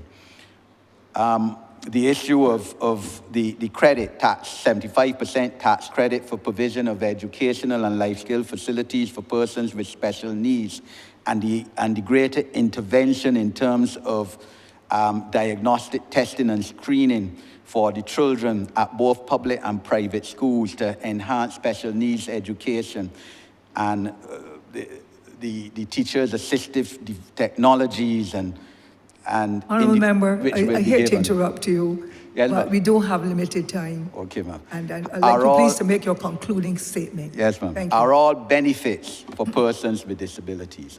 So I fully support these budgetary proposals and call on all Barbadians, right-thinking Barbadians, to let's put our hands on the Barbados block and to move to make Barbados a better place for all of us. Thank you. I thank you. Thank you, Honourable Member. Honourable Member for St. Philip North. Thank you, Madam Deputy Speaker, and good morning to all in the chamber. I must admit this morning, well, maybe from last night after the speech of the Honourable Member for the opposition, my mind has been muddled, a little confused. Obviously, questions are in my head, and I'm trying my best and will depend on the good Lord above to guide me in the direction I am going with this intervention today. I want to say, first off, that I really have no issues with the budget presented by the Honourable Prime Minister, but like I usually do, I just want to offer some suggestions, perhaps, and basically represent those mostly in my constituency of St. Philip North, some outside of my constituency. I want to offer congratulations or kudos to the Ministry of Health and Wellness in the annual budget, where I heard day before yesterday that 250 members of staff will be added to the complement over the next 3 years. This is something I have been praying for in my short stint at the Ministry of Health and Queen Elizabeth Hospital. This was one of the main things that came out of my walking around the hospital, the paucity of staff within the hospital. And this led to so many different things. This led to burnout of the staff members. This led to angst among the patients. I mean, this is not the only issue, as the Honourable member for St. Michael North alluded to earlier when I listened yesterday. But this will certainly go a long way. What I would like to offer now is some small advice to the Ministry of Health and those who run it, is to allow the staff members to have a say, more of a say in what goes on within the walls of the Queen Elizabeth Hospital. And I point out firstly, when I got there and I visited the new A&E, this is still expanding. As a doctor, I saw some of the issues we have with it, and many of the staff in there also saw some of the issues we have with it. But to my surprise, a lot of them were not even included in the design of the new A&E, even though there have to be some adjustments when the heads of department in the A&E would have surveyed it and realized that it's really not fit for purpose sometimes. So I'm begging that the staff be included, even with the hiring of the COO. Yes, I asked the question in the CEO, the new CEO, and I was given an answer, but in terms of how people are interviewed and so on, the labor, and when you're working with somebody senior, you often have a voice. That is now the new thinking in hiring. And we have very professional, some of them have acted in that position, members of staff of the hospital, the directors, that are well equipped to lend something. In the end, they still have to help. So these are some of the things that I think would add to the morale. Really and truly, the hospital, the morale is probably at an all-time low. And some of these things, although they may seem small, are very, very important. I was pleased to hear about the linear accelerator come in. I really look forward to it. I really hope that by the end of the year that we can boast of having a linear accelerator. The delay was, in my mind, unnecessary. I am aware of the linear accelerator that we're trying to access, and I pray to God it's the same one. And I also am aware that but the other jurisdictions, other islands have been calling, ready and waiting. This is something that would pay for itself in very short order. So I'm glad that's coming. I'm glad about the mammogram, although, in my opinion, a mammogram is for primary setting mostly. I understand the biopsies, but we've moved forward from that a long way if you speak to the people at the hospital. But we need a mammogram in the primary care setting. We really do. Mammogram is mostly primary to secondary care. We need a mammogram in the primary care setting. Yes, the hospital, the Ministry of Health contributes to entities like Barbados Cancer Society. They have a mammogram at minimal cost to some, but some members of the population really cannot afford, even though it's a minimal cost of maybe $90. Some of them really can't. And I can have examples of people that really, I had a patient that died in the height of COVID that just could not afford a mammogram. She didn't tell me, if not, I would have paid for it myself. But having a mammogram in the public setting, the primary care setting, would be probably more useful than in the hospital setting. And this is very segue to the importance of primary care. Yes, I'm hearing about the build-out and the repairs and what's not for the polyclinics, the 9 polyclinics we have. Truth and in fact, if we do not address the primary care, we are losing the battle against NCDs. Yes, the hospital needs money, but the primary care setting really, really, really needs to be supported in terms of staff, in terms of training, in terms of getting the outreach. The nurses need to be really back on the ground in full force. I think some are back now, but in full force. There are elderly people out there that really cannot get to the polyclinic. There are young people out there that think they're well and don't want to come to the polyclinic. So the onus is on the Ministry of Health to actually reach those people that need care, that need educating, And we as a parliament in our branch meetings and so on can help with that in terms of bringing people to educate the members of the public. But primary care setting, we cannot make a dent if we cannot control hypertension. That is not a hospital issue most times. If we cannot control diabetes, if we cannot screen for certain cancers in the primary care setting, if we don't have the staff for the primary care setting, even things like dental care need to be buttressed a little more. We need to start offering more than, I'm missing the word, but preventative care beyond children. Let's be honest, the dental care, the cost of dental care is extremely high on the outside for most dentists, and adults really cannot afford it sometimes to go in the private service. So beyond extractions for adults, we need to be in the business of caring for teeth and saving teeth. So it's my hope and my dream, perhaps that's a better word, to see the build-up of the dental clinics within the primary care setting. We have an ambitious goal by 2030 to decrease the NCD.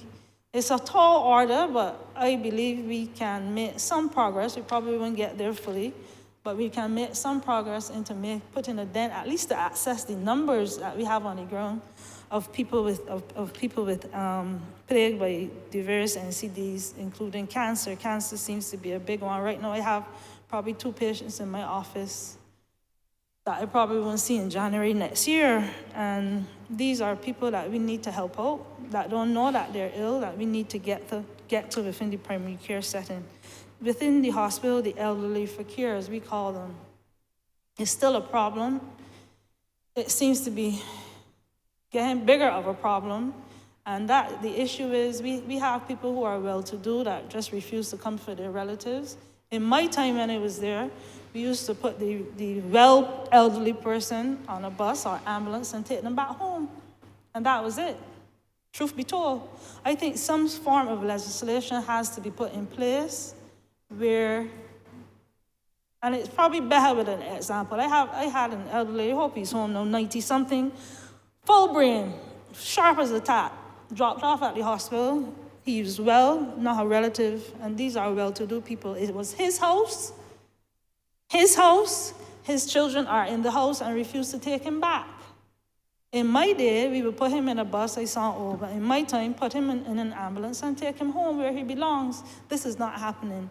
So I'm hoping to see legislation enacted that will have some sort of control in these elderly people being dropped off at the hospital for care. After they're well, they need to go back home or find a more suitable facility. And as I always say, don't always blame families for this. Some people have no choice but to use public facilities for housing the elderly. And I'm well aware that we give subventions to nursing homes. And I'm happy if I think something was said that there will be increase across the board so that we can treat our elderly better than they are now. I am glad in some ways about the new geriatric hospital in terms of building out of a new geriatric hospital. The number, I think, is being built in phases because we will need more than 400 odd beds. In the next 10 years, we will need more than that. And this is one of the things that we need to look at carefully. The thing is, I don't know, if I had a choice, this is me, Sonia Brown, speaking, if I had a choice, knowing the ills within the hospital setting, within the issues within the hospital, the infrastructural, pipes bursting, sewage pipes bursting, but we can't reach them because the wards are full. So in order to fix some of the issues, we have to empty a ward, which is darn near impossible, to fix the issues. In my view, we need a new public hospital, probably a little more urgently than the elderly. My vision would have been to build a new hospital, a new public general hospital, renovate the old hospital, the one that was birthed in 1964, renovate that for the elderly. The elderly do not need as much care as the general hospital. They don't need theaters. They don't need labs in-house particularly. They won't need the office space.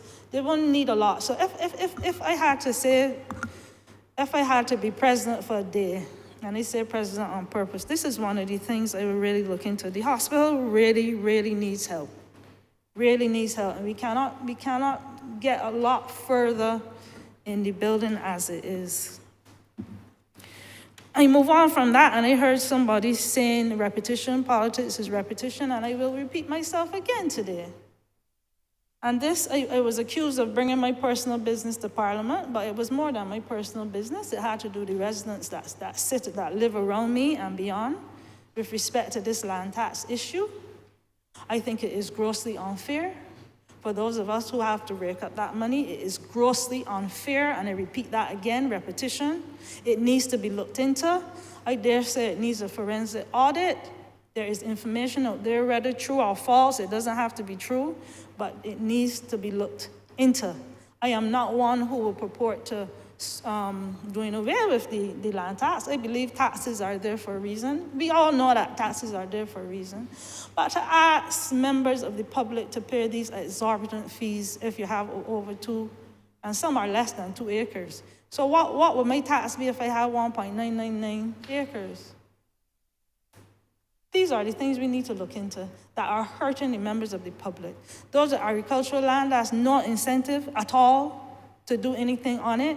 Or maybe that's the incentive to do more on it, that you could pay the land tax, which leaves no profit for you. But I am begging, I'm not on bending knees because the microphone can't reach down there, but I am begging somebody with good senses to look into it.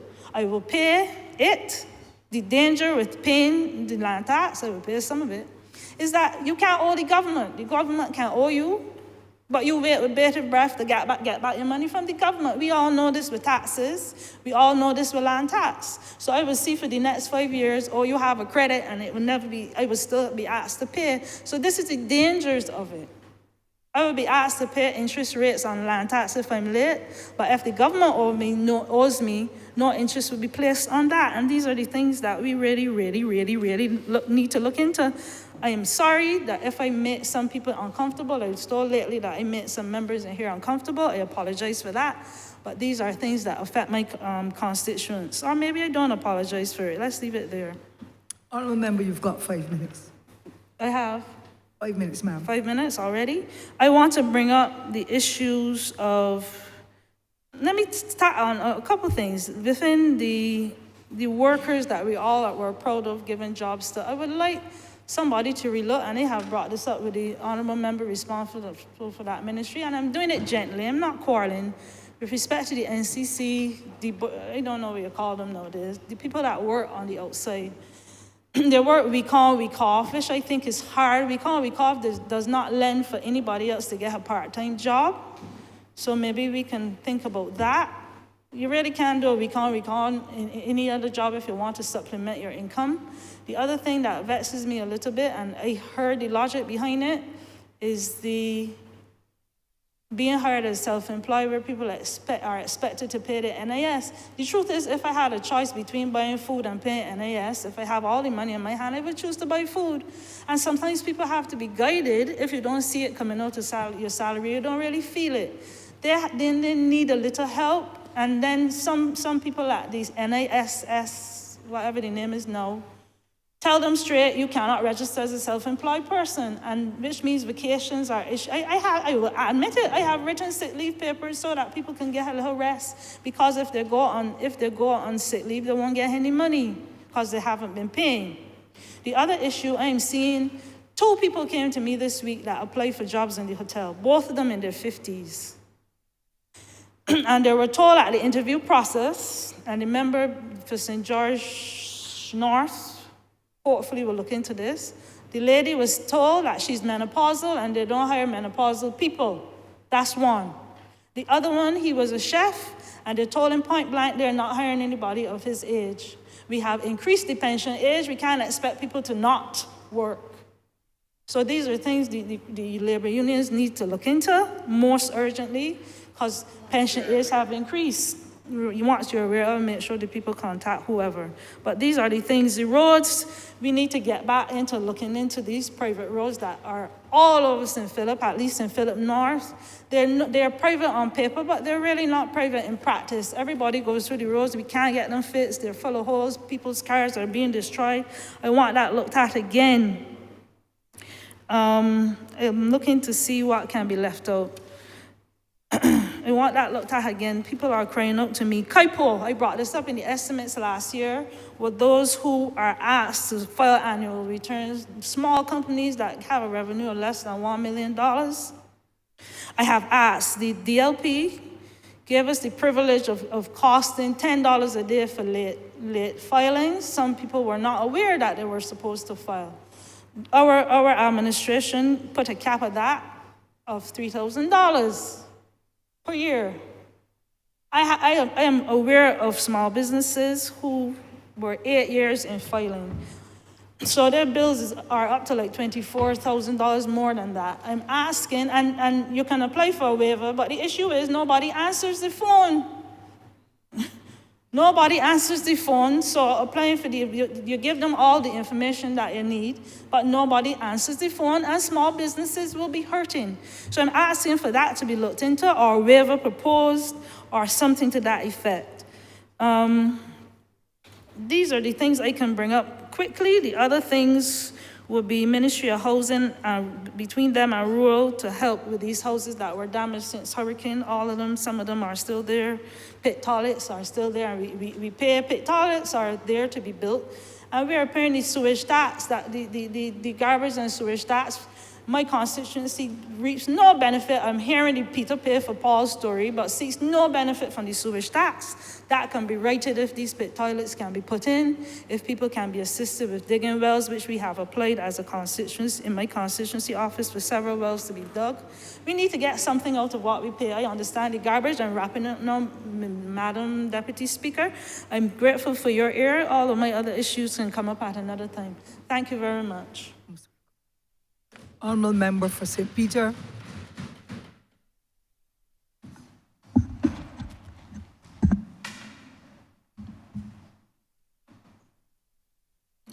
Honourable Member for St. Peter, you are acknowledged. Yeah, thank you very much, Madam Deputy Speaker. Unlike the newly minted leader of the opposition, I try to, to demonstrate the manners that were instilled in me while I was growing up. And so I would not want to begin to say anything in your house without your permission.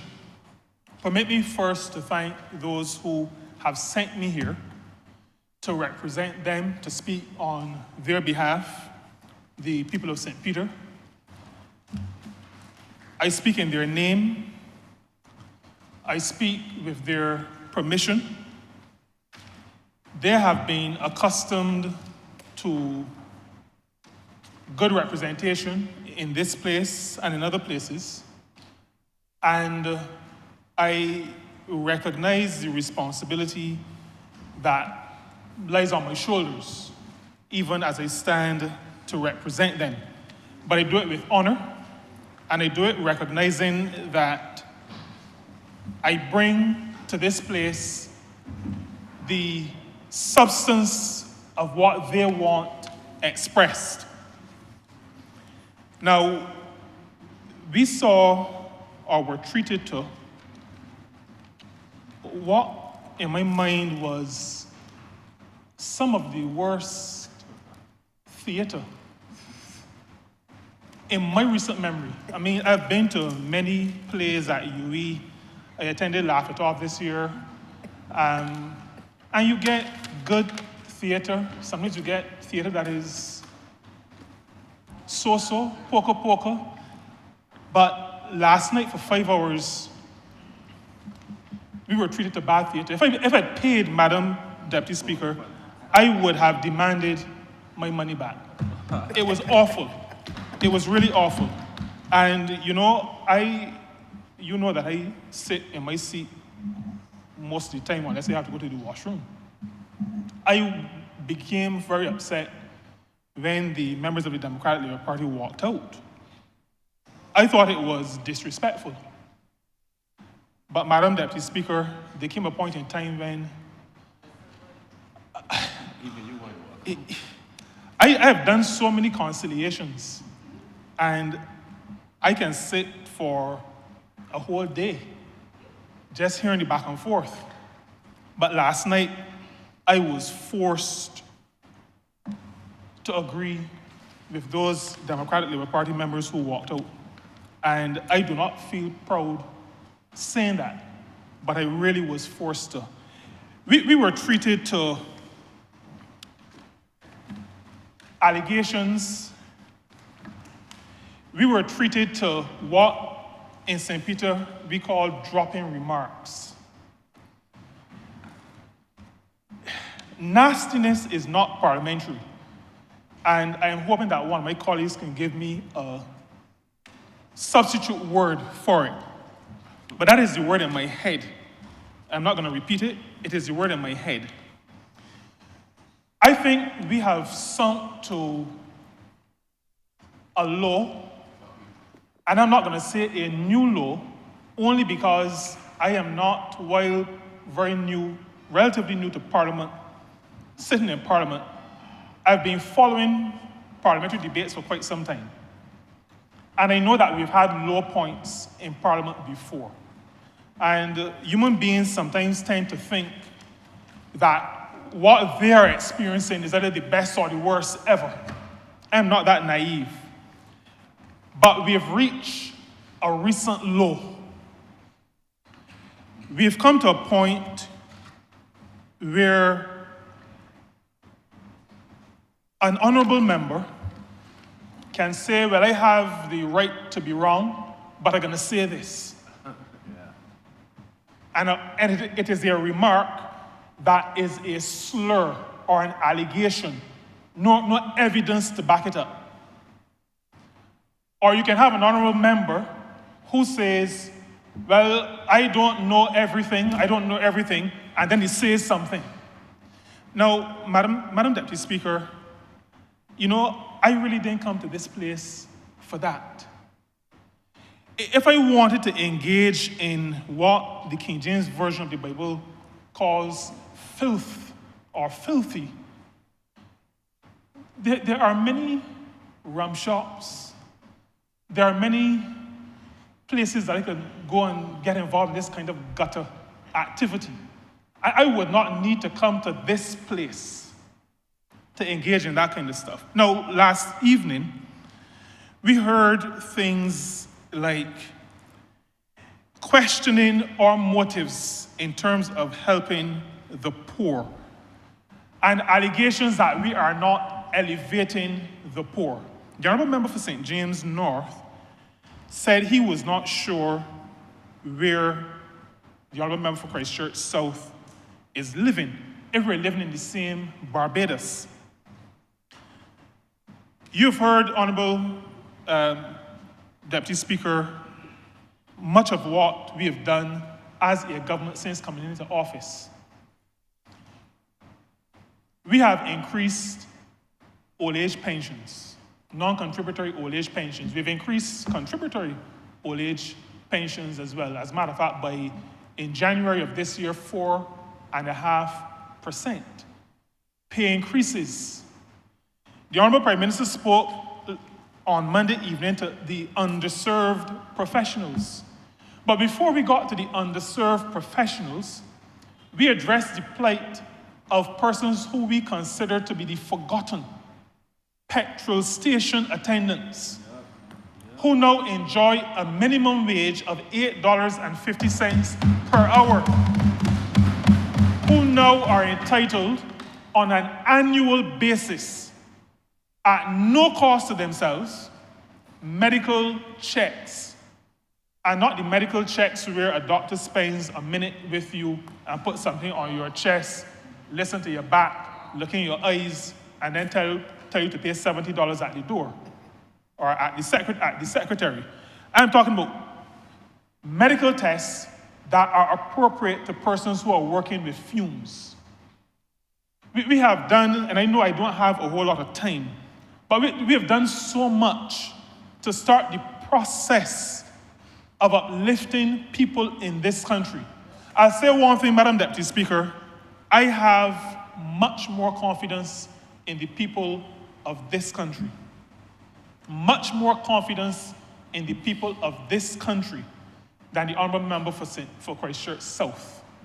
Because if you can attempt in this Honourable Chamber that kind of lowbrow attempt to influence the thinking of the ordinary citizens of Barbados, it tells me you have very little respect for them or for their capacity to understand what is happening around them. We were told that there were lots of plans put on the table for development in the Needhams area into the Bridgetown area.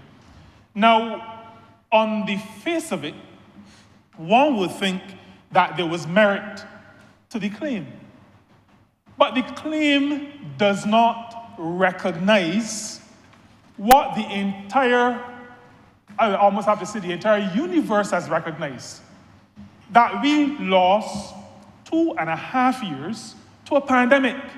And I say the universe because while we were in the pandemic, there were people in the station that is orbiting the Earth, and they knew. So I do not understand how somebody who was on Earth while there was a pandemic in Barbados does not understand that we cannot count 5+ years to say that there has been no development. We had to address the pandemic. I was in St. Peter on Queen Street, sorry, not on Queen Street, on what we used to call the bypass road. The 28th of February, 2020. And after giving a speech, the Honourable Member for St. Michael Northeast, the Honourable Prime Minister, said to a group of us, let us, she and the AG, go to Harrison Point. COVID was around the corner. We had to use money to turn Harrison Point, overgrown by bush, into a functioning hospital. A hospital that had more critical care beds than the QEH. We had to buy vaccines. We had to buy other therapeutics. It boggles my mind that in the Barbados of 2024, there are still people who think that Barbadians do not understand what is happening around them. And Madam Deputy Speaker, the Barbadians who I associate with, who speak to me, say to me that the noises that we hear are a vocal minority.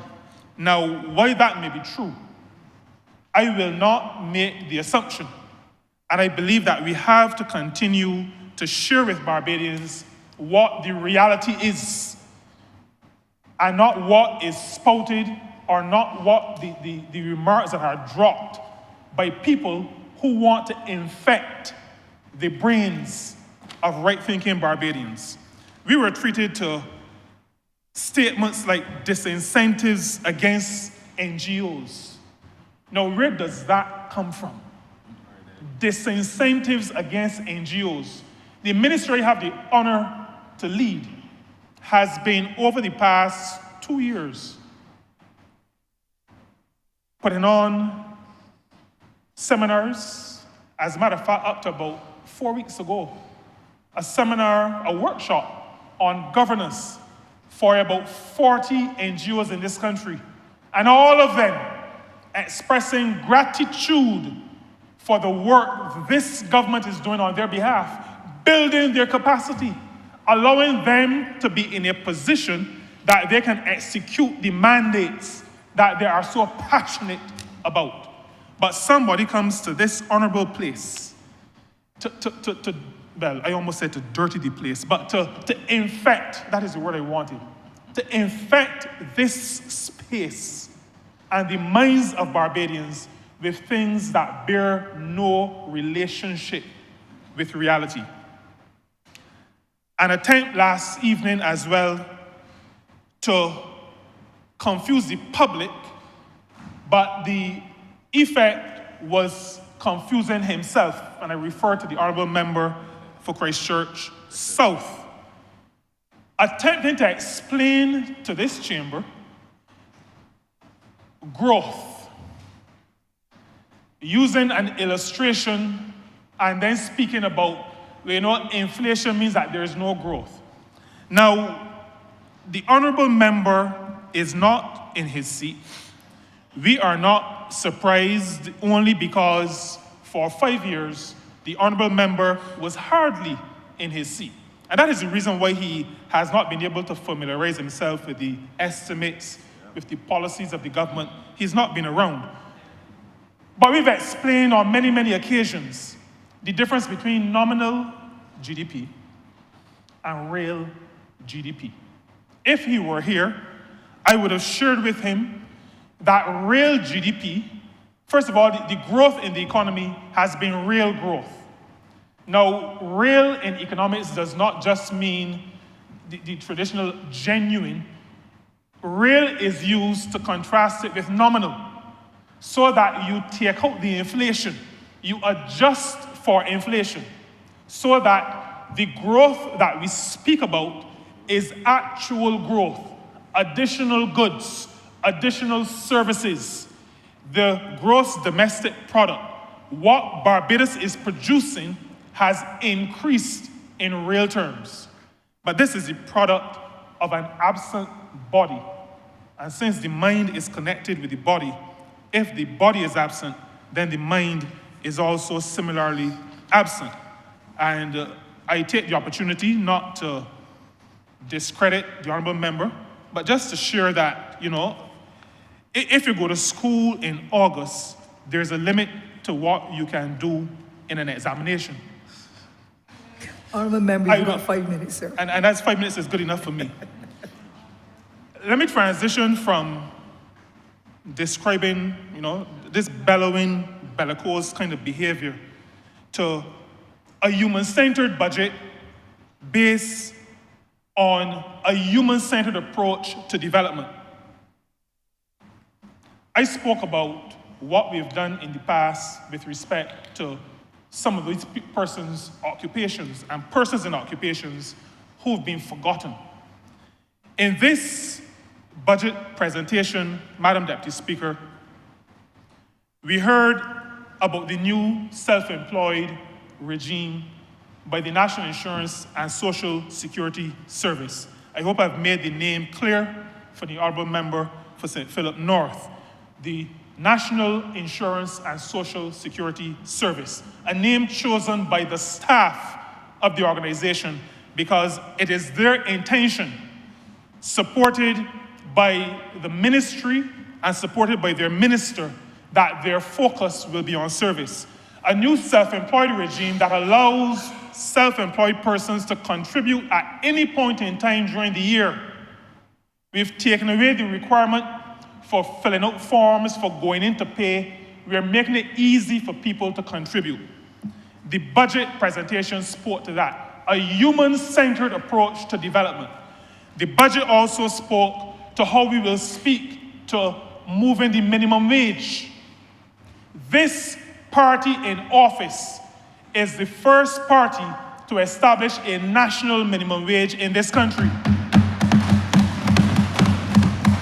We have set the minimum wage. The Honourable Prime Minister has indicated how we will move forward with that minimum wage. There is also another matter that the Honourable Member for St. George North has been very adamant on, which was not mentioned, which I will mention here, and that is we will be taking into consideration some of the recent work done by the International Labour Organization on the matter of living wages. And at some point in time in the future, Madam Deputy Speaker, we will be hearing more about that. The Honourable Member for St. George North is not known to ease up when she starts a campaign, and I don't mean a political campaign, she will be at us, but we will be adjusting and indexing the minimum wage so that the people of this country, particularly those at the lower economic levels, will be able to stay afloat even as inflation continues. And somebody also needs to tell the Honourable Member for Christchurch South that inflation is not a Bayesian phenomenon. I'm not sure what is going on in his head. The British just released their figures, 3.4%. They're aiming for 2%. They've come from 4 to 3.4. Every country in this world is battling with inflation. And Japan, that has been battling with deflation, is now at the point where they want to move into this inflationary space. But I'm not going to go into that because if he doesn't understand real and nominal, that might be a little bit too high. And this is something about wisdom and too high and some other thing. Polto for police officers, being part of the public officers loan scheme, allowing them to access money for vehicles at zero interest. We heard about the nurses and the sabbatical that they will have after 15 years. We heard about the uniform allowance. We heard about teachers and the Teachers Service Commission. We heard about the 5 personal days. Madam Deputy Speaker, I want to say to Barbadians, through you and in this honorable chamber, this budget represents a continuation of the philosophical approach of this party, one that focuses on people, one that sees people, one that hears people, one that recognizes people, one that feels people, one that responds to people as we continue on the journey of lifting up Barbadians. This financial statement budgetary proposals is part of that approach to governance. And like I said in the well, we make no apology for uplifting people. We will not come to this place and in response to a labor clauses concessions bill, take the position of businesses. We come with a fair bill, but we're not going to try to stop workers from being treated well to support, well, I'm not a lawyer, so maybe that is why I don't have to look out for my clients. But we are going to continue our focus on the ordinary people of this country. I support, and the people of St. Peter support the presentation by the Honourable Prime Minister of this country. We believe that this budget represents what government is able to do, even in tough circumstances. It represents how government is able to fashion policy that speaks to the humanity of the population and that attempts on a continuing basis to lift them from where they are, to empower them, and to allow them to be able to enjoy a good standard of living in this country. I support wholeheartedly this bill that is before the House, the presentation that was made to the House, and I commend it to the people of this country. Thank you, Honourable Member. Honourable Member for St. Philip West, please. Thank you, Madam Deputy Speaker. First, ma'am, I really want to thank the people of St. Philip West who have given me the privilege to speak in this honorable house, and I thank you for the opportunity to make this contribution as we discuss the budget. Today, I want to talk about education, and I do that because it not only impacts the people of St. Philip West, it impacts people all over this country. We have had a good education system for many years that has been generally good for the people and good for this country. Ma'am, you are sitting in that chair because of our education system. I am standing at this microphone because of that education system, and I believe the opposition leader was able to use poetry and place of substance yesterday because of this very educational system. It is an educational system, Madam Deputy Chair, that allows Ryan from Sion Hill in St. Philip West to be arguably one of the best automotive bodywork men in Barbados. It is the same education system that allows Dale from Sandy Hill in St. Philip South to be among one of the best plumbers we have in this country. It is an education system that has allowed Ashley from out in Jade Circle to be one of the most creative, all-round modern hairstylists in Barbados at this time. I say that, Madam Deputy Speaker, because our education system must serve not only poets and plumbers and body workmen for cars, but also body workmen and women who are doctors for humans. It must not only serve lawyers, it must serve cosmetologists. The thinking, ma'am, where only academic pursuits are respected and celebrated as excellence, we must evolve our thinking to the reality that technical and vocational skills are now on a rise globally. And as we move towards skills-based hiring, they will soon be taken over as the main means. We have to build, Madam Deputy Speaker, on the education system that we already have. We cannot throw away everything. There are some things we will keep. There are some things that we will introduce for the first time. There are things that we will have to change in significant ways. But the intention is that when we are all done, we create a Barbados where all people feel as if there is a place in this society, in the school system for them.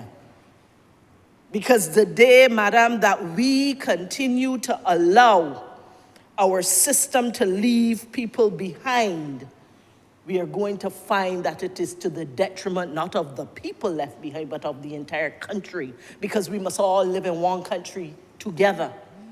And when there are those who feel as if this place is not for them, the school system is not for them, we as a society don't care about, they become disengaged and apathetic. Bajans will tell you that that is don't care-ish and lawless.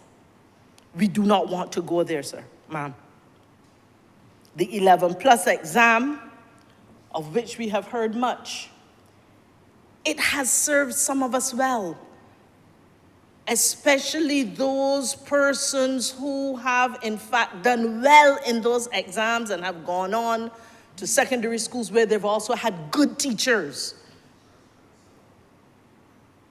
It has served some of us well. But Madam, do you know that in mathematics, 4 out of 10 children gain less than 50% in the common entrance exam? And that a significant number of those, close to half, gain less than 30%. Do you know that in English, 1 out of 5 children gain less than 50% in that common entrance exam? How do we continue a system in the same way that is leaving 40% or more of this population behind? For too long, we have given lip service to the fact that we have a number of people coming out with CERS, certificates from school. But do you know, Madam, that 11% of the children leave primary school, who left primary school between 2010 and 2022, 11% of those didn't leave with a single certificate. And if that percentage seems small, sir, know that that represents about 7,082 people of this country. Can we continue for this system to work in that way? What this means, Madam Deputy Speaker, is that we really need to put our minds and our hearts towards an education system that the curriculum may look different. The way we teach may look different. What we teach may look different. The way our classrooms are set up may look different. But even though there may be these differences that we need in order to plan for an education system that will serve our children today and in the future, we don't plan We have no intention of diminishing the standards. In fact, part of what we are proposing is that we bring more standards, higher standards, so that it is not about a child simply looking to see how well they will do in an exam several years after they entered the school system, but rather that throughout their journey, from class 1 to class 2 to class 3 to class 4, all the way through, there are different standards that they must meet at different levels in order to move forward. Madam Speaker, there is a voice in this honorable house, loud sometimes to the point of having to apologize for itself, that shouted yesterday, "Do not touch education unless reforms are curriculum." We can check the Hansard because that was verbatim. Do not touch education unless those reforms are curriculum. Madam Speaker, Madam Deputy Speaker, this government hears that, and in fact, that is why curriculum transformation is one of the central pillars in what we are proposing as part of our education transformation agenda. But understand, Madam, that curriculum cannot be done alone. Cannot be done alone, because when you touch curriculum, you then have to touch the teachers, because the teachers have to be trained to be able to deliver the new curriculum. And the schools have to be touched, Madam. You know why? Because if it is that we are doing a particular biochemistry lab, that lab has to be set up differently, equipped differently than we are doing other things. And therefore, this notion that you can pull out a piece of education and you can then pull it out, and then you can tinker with the specifics of the syllabus, and then you can just shift resources. You know, this pull and tinker and shift, pull, tinker, shift, ma'am, that's what has gotten us here. It almost sounds like a bashment. So we're gonna pull and tinker and shift. We're gonna pull and tinker and shift. Ma'am, we cannot do that. We have to move to a level of transformation that is more significant. We have to take a systems approach. We're going to look at the whole system and be able to see, when we adjust this, how will it affect that? And what are all the elements that it will take for us to bring to Barbados and bring to these children a brighter future for every single child, where we leave none out. Madam, you know, we were told we shouldn't touch education. But you know why? Because we did not touch education, we now have buildings in which we do education that have been sick, that are in a state of disrepair, and that basically are not all fit for purpose. As we take off roofs in one place, we are discovering that the metal has rotted. As we go to clean one area, we realize that the cleaning needs to happen in several others. And that is because we didn't touch education for so long. But what are we doing now, Madam? We have determined that we are going to implement a more comprehensive maintenance plan. This Ministry of Education cannot keep responding only. So you will notice, Madam, that on March 6th this year, a formal procurement process started for us to, engineers to give express interest to go out and properly do condition assessments. Condition assessments were done by the ministry before, but they were not all done to the level of thoroughness and attention to engineering details, as well as we will be doing now. And those audits, Madam, will then inform the more comprehensive maintenance plan for all public schools. What are we doing? We are upgrading and modernizing the infrastructure across the primary and the secondary schools, so that we can use models that are more suited to climate, that are more energy smart, that seek to attend to water conservation, that allows the classrooms to look different. We now need to look at new models. We need to think of, what does the classroom of tomorrow look like? And how do we now, as we do our refurbishments and our new constructions, make sure that we are able to attend to this? And so, ma'am, you would notice that on March 7th, the Modern School Infrastructure Design Competition to generate designs from local architects of what the future of schools could look like in this country was launched. It does not mean that we are not continuing to repair as they stand in place, but we recognize that we must also transform the space for the way we learn and the way instruction is done and for the needs of a 21st century. Madam Deputy Speaker, because we did not touch education, our curriculum has not seen any significant revamping or change or revision for nearly a quarter of a century. We are now, we can say, Madam, that a civics curriculum was introduced in this country again in September of 2022.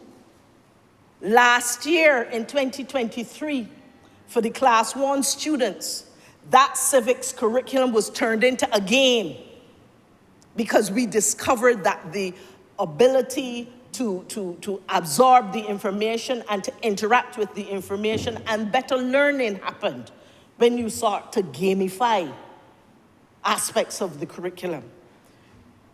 We also introduced a digital literacy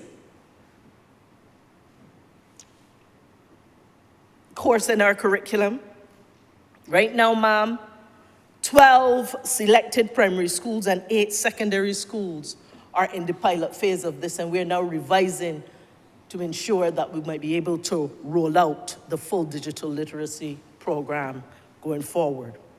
Coding has been introduced in our nursery schools.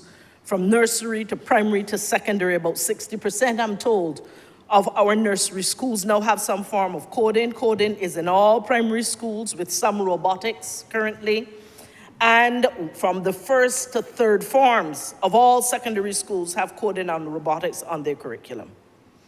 We have determined, Madam Deputy Speaker, that we will acquire the services of curriculum design expertise, because it's not just tinkering with the individual subjects, but it is how do you design and schedule curriculum across all schools to ensure that even if a student wants to take a particular elective or course at one other school other than the one to which they attend on a regular basis, we have that capacity so to do. On March 6th of this year, we launched the National Task Force on Literacy Education. This is significant because literacy and numeracy in this country, Madam, is, let me be generous, it is just not optimal. And we need to make sure that we are taking a strategic approach and not just a piecemeal approach. That is why the National Task Force on Literacy Education was launched. I share this, Madam, because what we have started to do in curriculum transformation and reform, it has already begun. And these are just a few examples of how we have started to move in the right direction as it relates to curriculum. Madam Deputy Speaker, because we did not touch education for a long time, a number of our teachers and our school leaders and our educators didn't have the opportunity to keep themselves sharp on the cutting edge of what is happening with teaching and facilitating learning and even administering the education sector. And so what have we done? We have put in place a program to reskill and upskill and equip our educators at all levels so that they can deliver better for our children. $450,000 more this year is being given to Erdeston Teachers Training College so that they can continue to upgrade their programs and to build their partnerships with Columbia University and others to be able to bring more. The Educators Hub was set up. It was piloted since Easter of 2022, and now it has 109 courses curated specifically for teachers. That is through the National Transformation Initiative. And those teachers can now go online and continuously upgrade their skills in their own time, when they're light, in the middle of the house, in the middle of the night, and early in the morning. It is self-directed learning in a meaningful way. We have intensified professional development for all school leaders, and I am going to tell you, if you speak to many of them, they'll tell you they haven't had so much training facilitated by the ministry in the last 12 months. They've had more than they have had in years. You heard of our master teachers. The Prime Minister spoke of the fact that by September of this year, we intend to have 22 master teachers in our school system.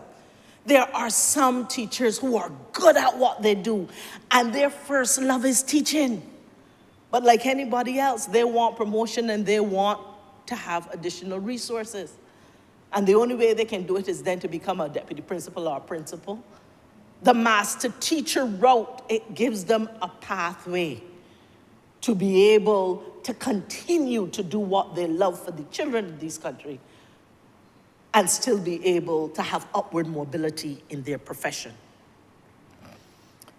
Madam Deputy Speaker, because we did not touch education for a while, the special needs education received less attention than it should have. You heard our Prime Minister in her delivery of the budget speak of some of the incentives being given to the parents of those children who have special needs. You heard of credits that are being given to those organizations who set up centers that deal with education and life skills for those with special needs. And when we say special needs, Madam Deputy Speaker, we are talking about the gifted as well as those who have remedial needs. Madam, we are continuing to ensure that diagnostic testing is increasing. When you look at the estimates for the Ministry of Education for this year, you will see we have augmented resources in collaboration with the Ministry of Health to help us better be able to diagnose and to be able to intervene and give the response. Madam, because we did not touch education for a while, our legislation, our Education Act and the regulations are very much out of date.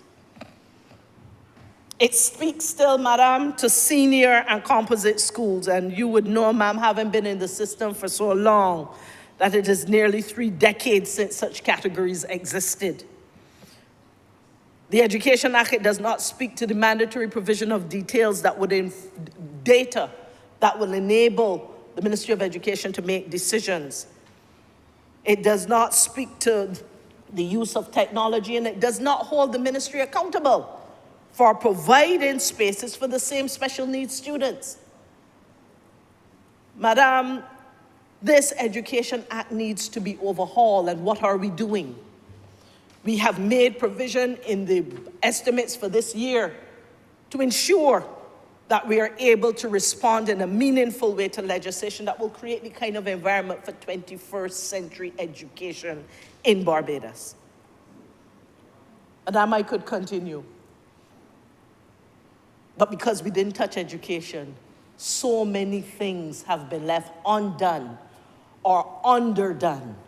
And we now in the Ministry of Education are doing our best to make sure that the children of St. Philip West and the children of this entire country are able to have a better experience within the education system. We cannot just tinker with curriculum as some might have us to do. We have to train teachers. We have to change the infrastructure to create a better environment for the students to learn and thrive. We have to ensure, Madam, that the policies are in place. As I look across this ministry, we currently have someone who's working with us, looking at the policies of this ministry, looking at what are the policies that are required to ensure that there's good direction within this ministry with regards to schools in the 21st century. There are so many policies we do not have. And I really want to say that there are a number of policies that will be coming come September of 2024. And I know one of the major policies that many have had concerns about, and I too have had concerns about, is the National Policy for School Safety and Security.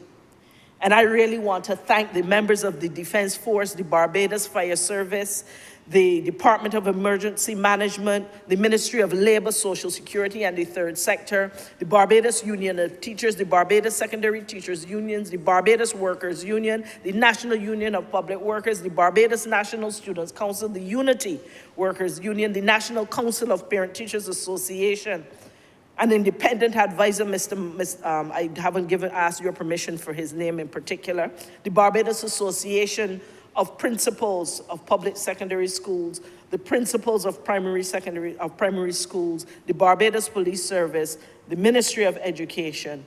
All of these, Madam Deputy Principal, are part of a national coalition, an advisory coalition on school safety and security, who are currently working on the new policy. It is in draft and it has been returned to that coalition for their review. There are other, I see you, ma'am. Ma'am, you do have 5 minutes more. So I do have, continue. ma'am.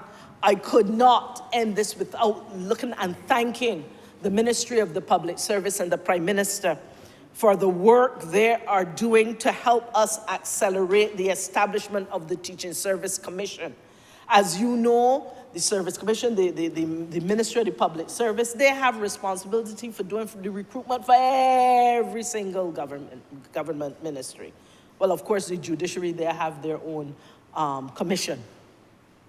But it is time that teachers have had to wait, sometimes in a way that has not been helpful to them when it comes time for their appointments and their transfers, etc.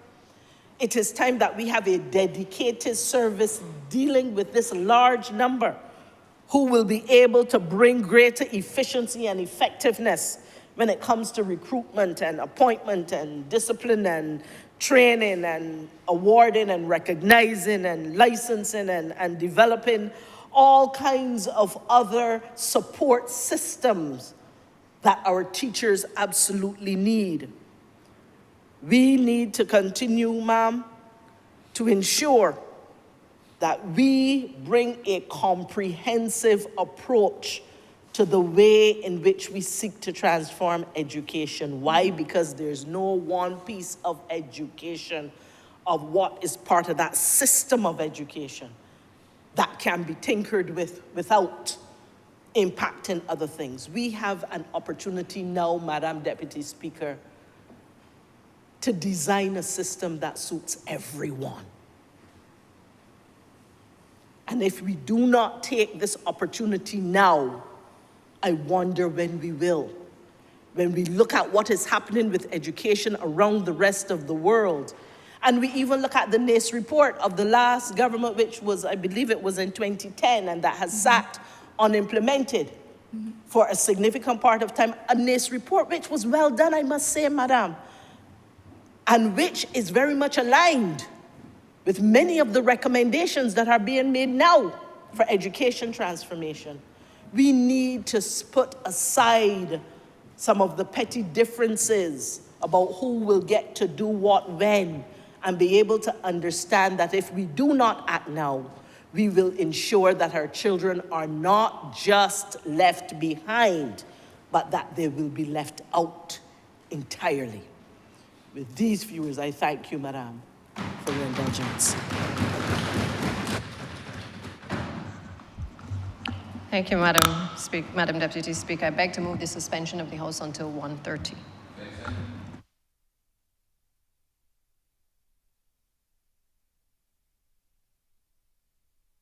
The question is that this Honourable Chamber be suspended until 1:30. Honourable members in favour, please say aye. Those against, please say no. Methinks the ayes have it. This Honourable Chamber is suspended until 1:30.